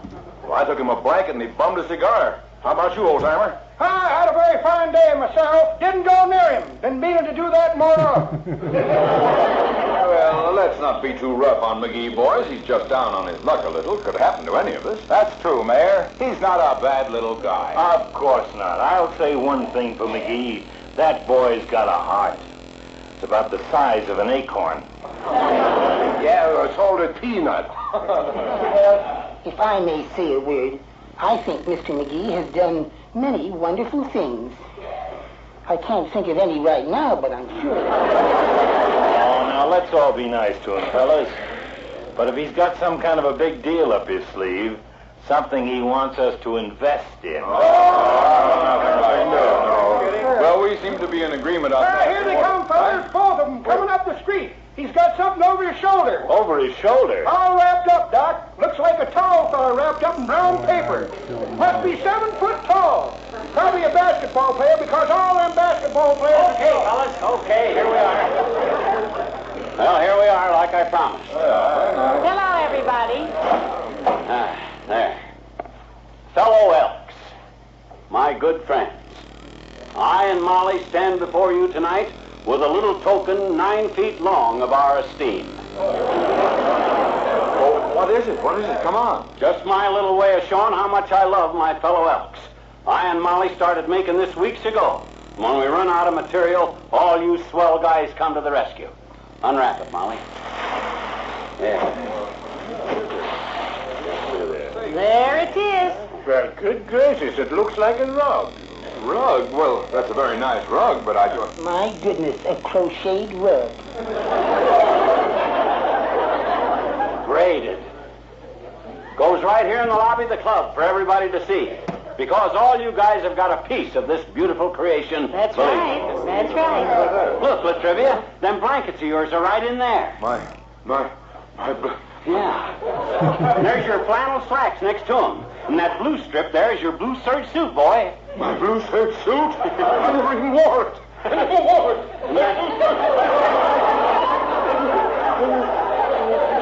that dark border there. That dark border that looks so pretty around the edge. That's your overcoat, Docky, old man.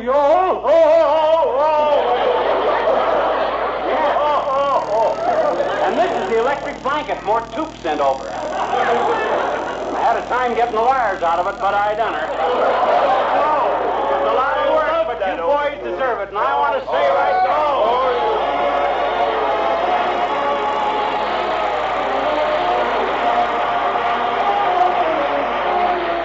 Bill and Molly return in a moment.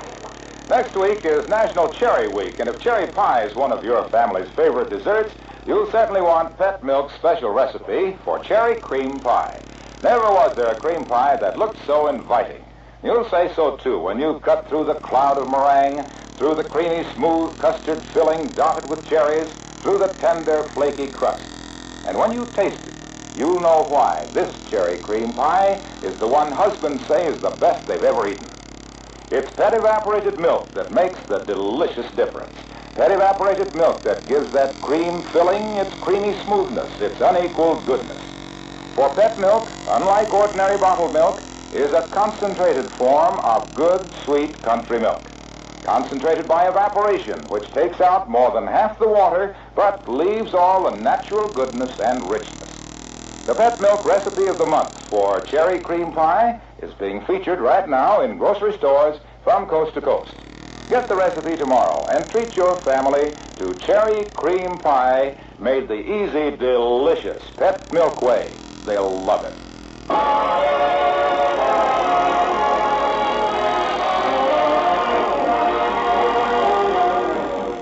Well, that was quite an experience, dearie. Yeah, a lot of work, but it was sure worth it.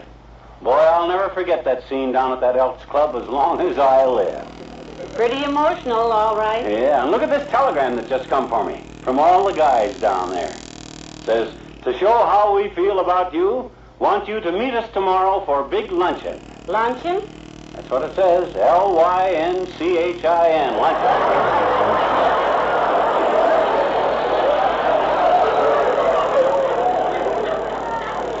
Don't go. Okay, good night. Good night, Al.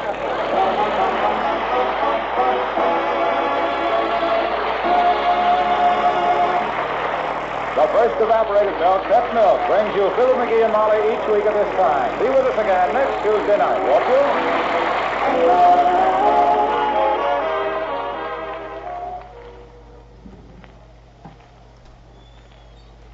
What can cause a seemingly happy marriage to fail? What happens to make a man lose interest in his wife? Well, you'll hear one answer to that question in the story of the week, Marriage in Danger, featured on Pet Milk's Mary Lee Taylor program next Saturday morning. In addition to this dramatic story, you'll hear the helpful Pet Milk recipe of the week for a one-dish meal rated tops with husbands. Mary Lee Taylor's new easy recipe for pork chops with vegetable gravy. Don't miss this double feature program for entertainment and helpful cooking information. Tune to NBC next Saturday morning for Pet Milk's Mary Lee Taylor.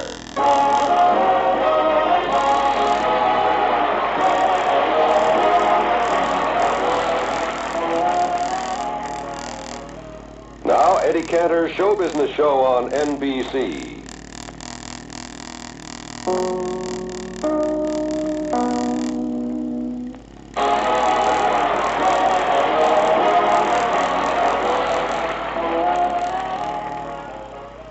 Now, Eddie Cantor's Show Business Show on NBC.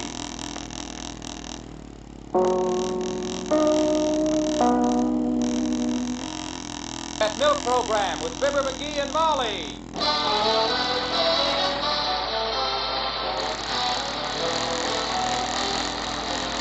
The first evaporated milk, Pet Milk, presents Fibber McGee and Molly with Bill Thompson, Gail Gordon, Arthur Q. Bryan, Dick LeGrand, Tyler McVeigh, Gloria McMillan, and me, Harlow Wilcox. The show is written by Bill Leslie and Keith Fowler, and directed by Max Hutto, with music by the King's Men and Billy Mills Orchestra.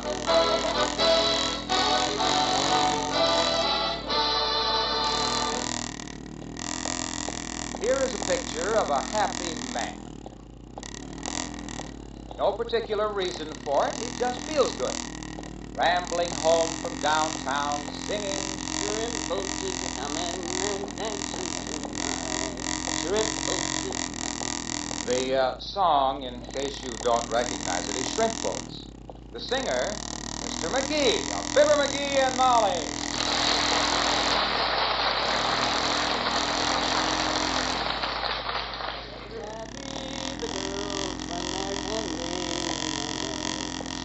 Why don't you hurry, hurry, hurry home? Why don't you hurry, hurry, hurry home?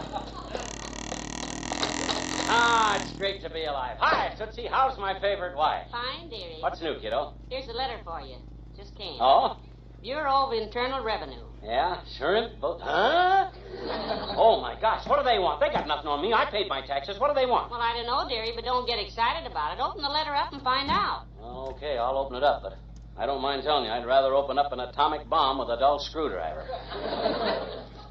Oh, this is murder. What is it? What is it, dearie? I haven't read it yet. Let me see, it says, "Dear Sir." You see, it's not so bad. They call you dear. Dear Sir, please come to my office. At your earliest convenience. And answer a few questions. Signed C.J. Jones, Deputy Collector. Sounds pretty vague to me. I wonder what kind of questions he wants to ask you. Well, what do you think? Probably stuff like, you had any experience breaking rocks? Or maybe, were you ever in Alcatraz before? Now, that's silly, dear. Your tax returns are always perfectly honest, aren't they? Sure, they're honest. Making out honest tax returns is the sacred privilege of guys that earn as little dough as I do. Well, then why are you worrying just because you got a letter? Look, Molly, them revenue guys don't write and tell you to come in just to swap fudge recipes, you know. They found something.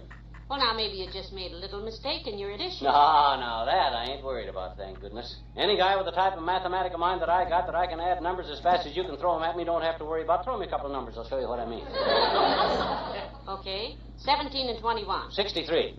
So, at least I know that's one thing I don't The know. right answer is 38. You sure? Positive. I'll see you on Visitor's Day, kiddo. Now, McGee, don't get in a panic and... Come in. Well, good morning, Dr. Gamble. Hello, Molly. And good day to you, Droop Snoot.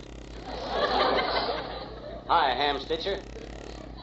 Pull up a Davenport and sit down, but sit down easy so you don't bust all the springs. You're in your usual charming ill humor today, I see. Why so sour, Puss? Lumps in the oatmeal this morning? No, he got a letter from the tax collector, Doctor. Wants to ask McGee some questions.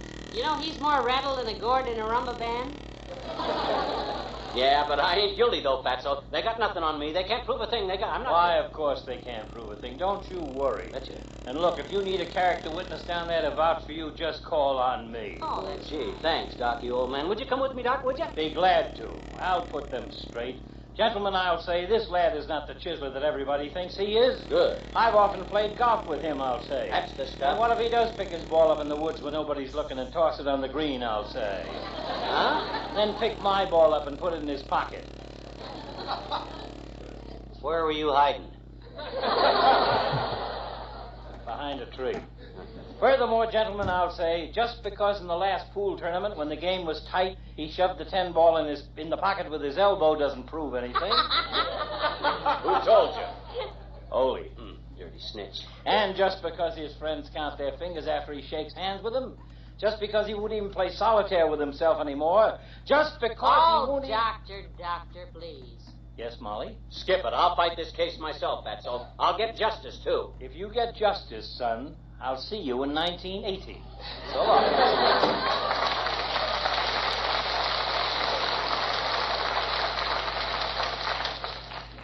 Fine, big, fat friend he is. Cheerful as a carbuncle. But gee whiz, Molly, they can't send me to jail, will they?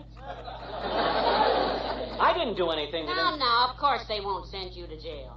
People get letters like this all the time, McGee. Yeah? You know, I remember Uncle Dennis got a letter from the tax collector one time. Yeah? What'd he do? Well, come to think of it, he did 30 days. Maybe it was 60. Oh, my gosh. Well, by George, I ain't going to take this thing lying down. I got proof for all my figures. I got receipts for all my tax deductions filed away. Where? Right here in the hall closet. What? The hall closet? I'll get them out and sort through them. Oh, no, don't open that door, McGee.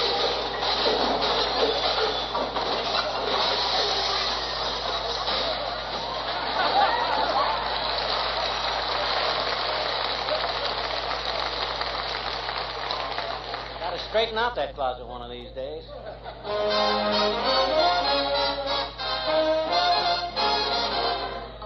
Billy Mills in the orchestra and the little white cloud that cried.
another box full of tax deducts, Molly. Help me sort them out according to years, huh? Heavenly days, what a mess. Now, I'm going to need all the figures I can find when I see that C.J. Jones kiddo. Them tax guys are rougher than sandpaper pants. Well, they've struck their match with you, dearie. Don't you get it? Strike a match, sandpaper pants? Ain't funny, Mrs. McGee. Well, we can't all be dynamite. Here's 2 ticket stubs from the Bijou Theater, entertainment. Put them in the 1950 pile. Let's go again sometime. That was fun. Next item is a lunch check from the Ritz Vista Hotel, the Sump Room. That was 1949. That's Wait a minute. Come in. Oh, hello, Mr. Mayor. Hello, Molly. McGee. Hi, Latrivia. Watch your feet there, boy. I don't want these important documents scattered around. What are you doing? Building a nest for your pet mouse? Or getting ready to line a bird cage? No, Mr. Mayor, the tax collector wants to see him. They're after me, Latrivia. They're closing in on me. They're going to question me. I got all my deducts together here for proof. Well, you don't expect the collector to wade through that conglomeration of parade route sweepings, I hope. Haven't you any books and records, McGee? Books and records? Yeah. Oh, sure. In the way of books, I got Black Beauty. The Rover Boys on Relief. Tom Swift and his electric grandmother. And a copy of Forever Amber that Molly put a padlock on. I didn't mean And that. for records, I got Cohen on the telephone, the 2 Black Crows, and I wish I could shimmy like my sister Kate, played by Saxy Shapiro in his Hot Hawaiians. Why are you interested in my books and records?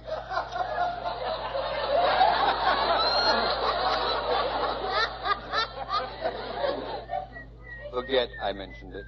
Okay. Oh, hey, I just happened to think. Maybe you can help me, Homer. What kind of relations do you have with the Revenue Bureau? McGee, if that is intended as a wise remark about my poor cousin Wilbur, he resigned. Oh, no, this collector's name is C.J. Jones, Mr. Mayor. Yeah, you swing any weight with him, Latripp? How about getting me off the hook down there, boy? Are you suggesting I use my influence as mayor in your behalf? You said it, babe. McGee, to countenance such improbity would be an act of perfidious nepotism, rendering me vulnerable to allegations of the most odious and delinquent malfeasance. Could you hit that with a hammer and give it to me in chunks? I won't use my influence. Oh, that's what that means. That's what it means. What's more, I couldn't if I wanted to. This man Jones is a recent arrival in town. I don't even know him. Well, introduce yourself to the guy. I need help, Latrivia. My gosh, if you talk to the man, you might at least have a good word for me. I have several good words for you, McGee, but I can't use them in front of Molly. Good day.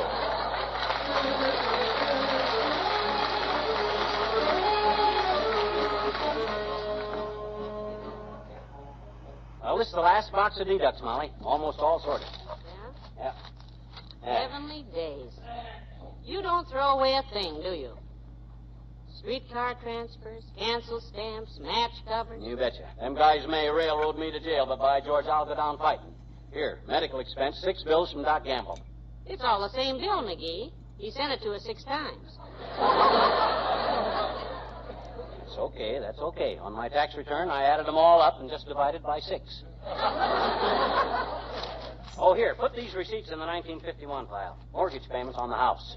Why would payments on the house be deductible? Oh, you can deduct part of it if you use your house for an office. But you don't. Didn't you write a letter for me at Christmas time? Yes. And don't you sometimes sit on my lap? Yes. Well, kiddo, that makes it an office. Next item is repairs on our marble Venus with the clock in her stomach. That's deductible for entertainment. Entertainment? Sure. I laugh my head off every time I look at that thing. Well, I hope Mr. Jones... Come in. Hello, Ole. Well, hello, missus, and you too, McGee. Oh, hi, Ole. I'm busy on this income tax stuff. They want to see me at the revenue office right away. Income tax, huh? I don't suppose it's much of a problem for you, though, Ole. No, pretty soft with all your kids. I don't know, McGee. Now, you took my littlest kid. That'll Sven. Yeah? For him, the government gives me off $600 a year. And that's bad? No, but wait. Oh? Since just the birth of this year, Sven has fell his 6 mud puddles, Yeah? tore his breeches twice on barbed wire fence, fell out of 3 trees, 2 walnuts, and 1 weeping willow. Doctor bills and new clothes, $85. Well, the profit's beginning to fade. Then he tied tin can on the tail of our dog Jupiter, who gets excited and runs out in the street, tin can, tail and all. And a fella driving a 1942 convertible tries to avoid Jupiter, hits telephone pole, and converts 1942 convertible into 1952 Yankee. Repair bill, which I paid $365. Oh, it's darn near faded. So far this year, Sven has swallowed a dozen marbles, Yeah? a penny whistle, a hop-along Cassidy badge, and a little tin alligator, which was a prize in the Cracker Jack car. Cost of having Sven pumped out, $70. Heavenly days. Then yesterday, he gets hold of my missus' purse, and he swallows 16 cents in small change that ain't been pumped out yet. Total cost to Sven, $520.16, and we got 10 months to go. Well, that gets no deduction. He's a liability. Yes, but I bet Ole wouldn't take anything for him. Sometimes I would, missus. You stand it there. Well, good luck with the taxes, McGee. So long, both you fellas. So long, Ole.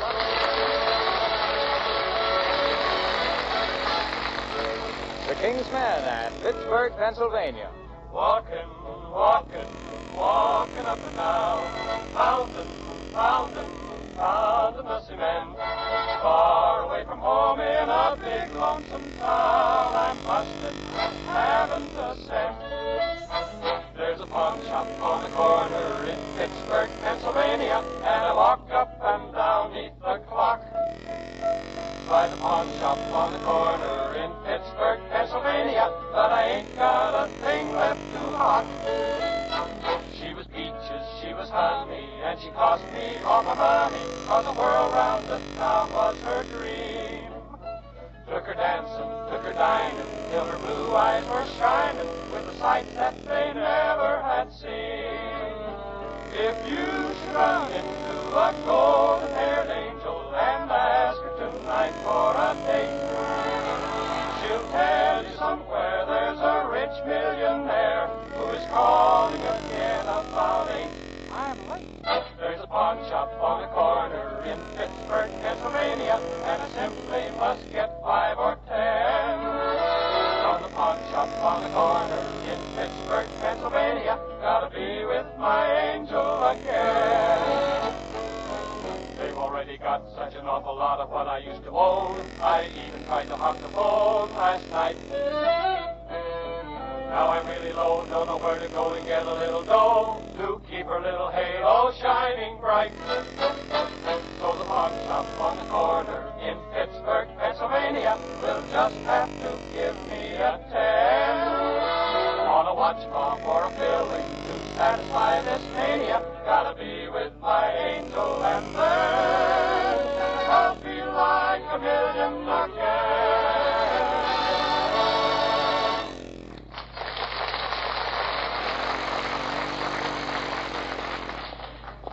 Come on, McGee. The collector's office is just down the hall. Yeah, you think we brought everything, Molly? I hope I can answer that guy's questions. Don't drop them boxes. I won't. Stop I fretting. hope I can pick out the stuff I need when that Jones starts firing questions at me. Hey, maybe I ought to take a lawyer with me. You want to wait here while I hunt up a lawyer and take a look? No. Come on now. Mr. Jones isn't going to have you shot at sunrise. His letter merely said, "Oh, hello, Mr. Oldtimer." Hello there, kid. Where are you going? No place? I got a note to see the tax collector wants to ask me a few questions, old-timer. Uh-oh. Too bad, Johnny. Sorry, Pop ain't still a tax collector. I could put in a word for you. Yeah, who'd he collect for, state or federal? Oh, Papa just freelance, son. Work for yourself. Bought him a badge that said collector and worked the small towns, mostly. Oh. He done real good, too, Papa did, till the government moved in and ruined him.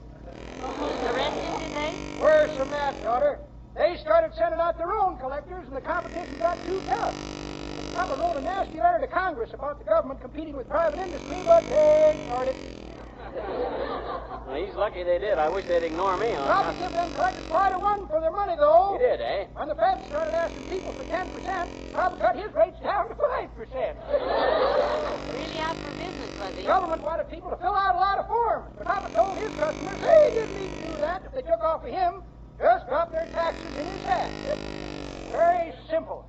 He must have been. Well, Papa always claimed competition was a healthy thing for business, too, kid. That proved it, too. Yeah? Now Papa retired, the government got a monopoly on taxes, and just look how the prices went up. Like Bessie was saying to me yesterday. Oh, say, how is Bessie these days? Oh, just fine, daughter. She's waiting outside for me now. I'm on my way to the license bureau. No kidding. You're finally going to... Made up my mind yesterday, Johnny. Oh, I says, Bessie, I says, when a feller gets to my age, he don't like to be alone anymore. That's right. I says, feller needs a companion. Someone to be with him always, Bessie. I says, someone to share his joys, his sorrows. Yeah. So what did Bessie say? Johnny, I never seen Bessie so tickled. Yeah?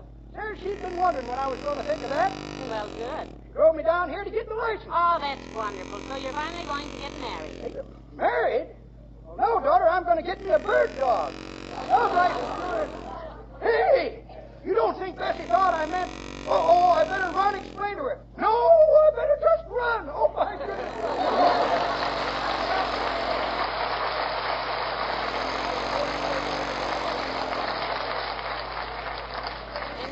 Have trouble, McGee. Well, here's the man's office. Come on. You sure it's the right office? Well, it says Bureau of Internal Revenue, C.J. Jones, Deputy Collector. Look, maybe I ought to run back home and phone for an appointment. Maybe he's... McGee, the note said at your convenience, didn't it? Yeah, but... Okay. Just remember, Molly, whatever I done wrong, I done it for my little wife. You're sweet. I'll write to you every day.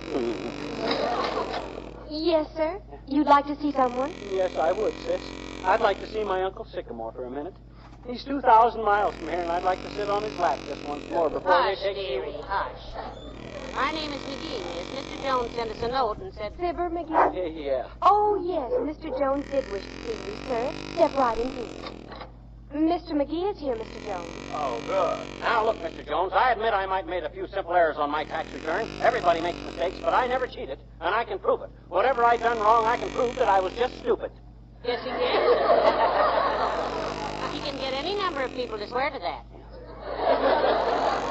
Oh, I don't know what questions you want to ask me, but go ahead and ask me. You can't send a guy to jail for being stupid. McGee, I have just one question. What is it? Are you the Fibber McGee that went to school in Peoria and sat behind a kid named Chucklehead Jones? Oh, yeah, but what that got to do with my... Oh, my God! You! Chucklehead! Yeah, that's me! Good old Chucklehead Jones. Oh, boy, am I glad to see you. Me too. Sit down. Oh, thank you. Fibber, remember the time we tied Elsie Buff straight to the back of the chair? Remember the cow we put in Mr. Ditch's office? Yeah. Yeah, but how about my tax return? Oh, your tax returns are fine. Huh? Hey, remember the little girl who used to carry your books home from school all the time? Whatever happened to her? She carries half boxes full of old tax records for him now. Where is there a wastebasket? This is ridiculous. Yeah. And you remember when we put the cap and gown on Atherton's Jenny Mule and drove him to commencement? Yeah, sure. The superintendent gave him a diploma and swore he thought it was you. I remember that. He said he thought he recognized McGee's voice. Yeah. Hey, you remember that fat kid that got stuck in the culvert and I hoodled out a paddle and rented out the seat of his pants to the other guys for a penny a whack? Yeah. Who was that kid? Me. Boy, those were the days, weren't they? Yeah, I wouldn't go through them again for $80 million. Me either. Good night, all.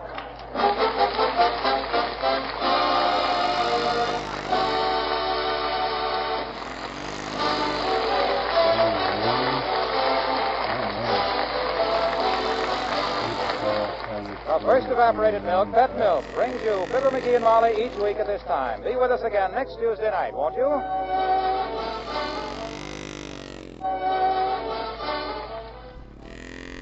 You ever seen the raptured expression of a young girl reading a copy of true love tales?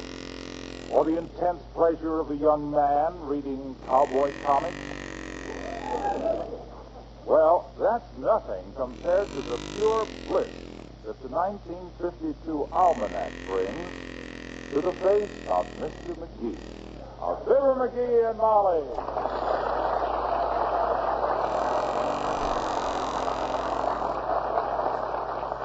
Oakenburg, Kansas, population 4,237. Honeyville, Alabama, 6,845. Horse Creek, Wyoming, 2,999. See, this is great stuff, Billy. You know, this almanac. Well, frankly, it does very little for me. What's so thrilling about the population of those little towns? Well, now you take that last one. Horse Creek, Wyoming. 2,999. Yes? Just the fact that I live in Wistful Vista instead of Horse Creek is the only thing that keeps them from hitting the 3,000 mark. I tell you, it gives a man a feeling of power. Well, now, if that's what you want, put away the almanac and get out the vacuum cleaner. Huh? When you turn that on, you can feel the power surging right up your arm. Oh, I'm afraid you don't appreciate the almanac, Mommy. What a book. Filled with fascinating facts and fabulous figures that furnish fine food for a fellow's feeble faculty. Listen to this. It says February the 26th is Pancake Day, which is supposed to celebrate the Hey, what day is this? February the 26th? My gosh, this is Pancake Day. It's been Pancake Day ever since we got up this morning. Well, maybe we should have stayed in bed. I must have had a hunch, kiddo. Something must have told me it was Pancake Day when I asked you to cook me that 4th stack of wheats for breakfast. Anyhow, we ought to do something to celebrate a day like this. Well, would you like me to mix you another bat? While you ate them, I could wave a flag. I don't mean just us. Everybody ought to celebrate Pancake Day. It ought to be a national holiday. Oh, McGee, now I'm as fond of pancakes as anyone, but I can't quite see closing the schools in their honor. Oh, you can't, eh? Well, that's on account of because you haven't studied this great country like I have background.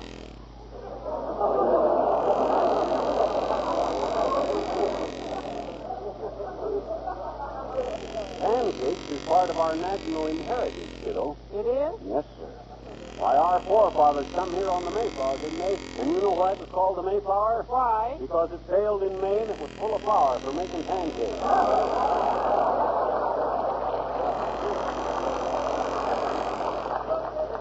Why, all our great ancestors made history with one hand and pancakes with the other, Molly. Well, I'm sure they did. Bet you they did. When Patrick Henry said, "Give me liberty or give me death," who was it piped up and said, "Make mine flannel cake"?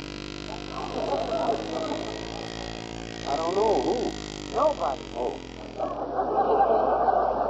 So let's not start now. You just calm down here. How can I calm down? Here we got a great occasion like this, and Wistful Vista ain't just doing a thing about it. I'm going to wake this town up. I'm going to call Mayor LaTribune and tell him to declare a holiday. Oh, McGee, don't start a line. Hand me the phone. Thanks. Hello, operator. Give me Mayor LaTribune's office. That's you, Myrtle? Oh, how's every little thing, Myrtle?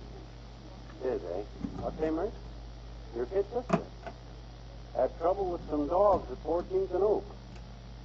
All bitter, huh? Heavenly days. Did the vicious animals hurt the poor child? No, she bought some hot dogs from the stand at 14th and Oak. Something was wrong with the mustard, and the dogs were all bitter. What say, Mert? Okay. Kirby's line is busy.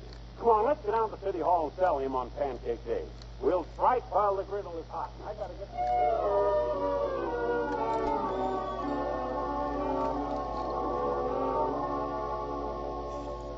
Well, that's the pitch, Latrivia. You grasped my idea about Pancake Day? I grasped it, McGee. Good. Now tell me if I can count on your help, and don't shilly-shally. What's your answer? No. You could have shillied for a few more shallies than that. I want nothing to do with another special day, McGee. Believe me, I've had my fill of them. Oh? Are there many special days, Mr. Mayor? Literally hundreds. The turtleneck sweater day, drink more persimmon juice day, see your dentist twice a day. Well, heavenly day. Hardly, Molly. Last week, for instance, the Wistful Vista Delicatessen Association persuaded me to take part in Liverwurst Day. The memory still haunts me. What happened, Mr. Mayor? Well, there was a ceremony at City Hall. A small child, representing the spirit of liverwurst, came forward clutching a 10-pound slug of the stuff in her tiny hand. A gift for the mayor. I made a brief speech of acceptance and sat down.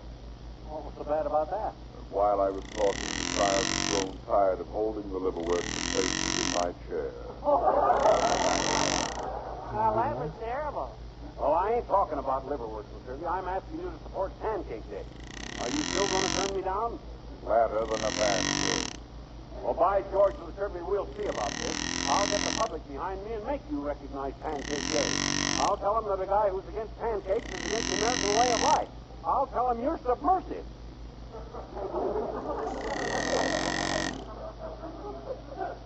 McGee, submersive means something that goes underwater. You said it. When I get through talking, they'll throw you in Dugan's Lake.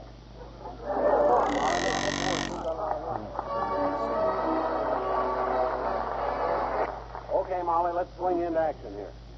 Grab a pencil, kiddo. Fast as I think up stuff for Pancake Day, you write it down. But, dearie, you heard the mayor say he won't go along with it. You can't fight the city hall. Oh, who needs the mayor? We'll find out if the people of this town are going to let that guy scoff at the sacred memory which the men that made this country great couldn't have without plenty of pancakes, because of Pancakes Day he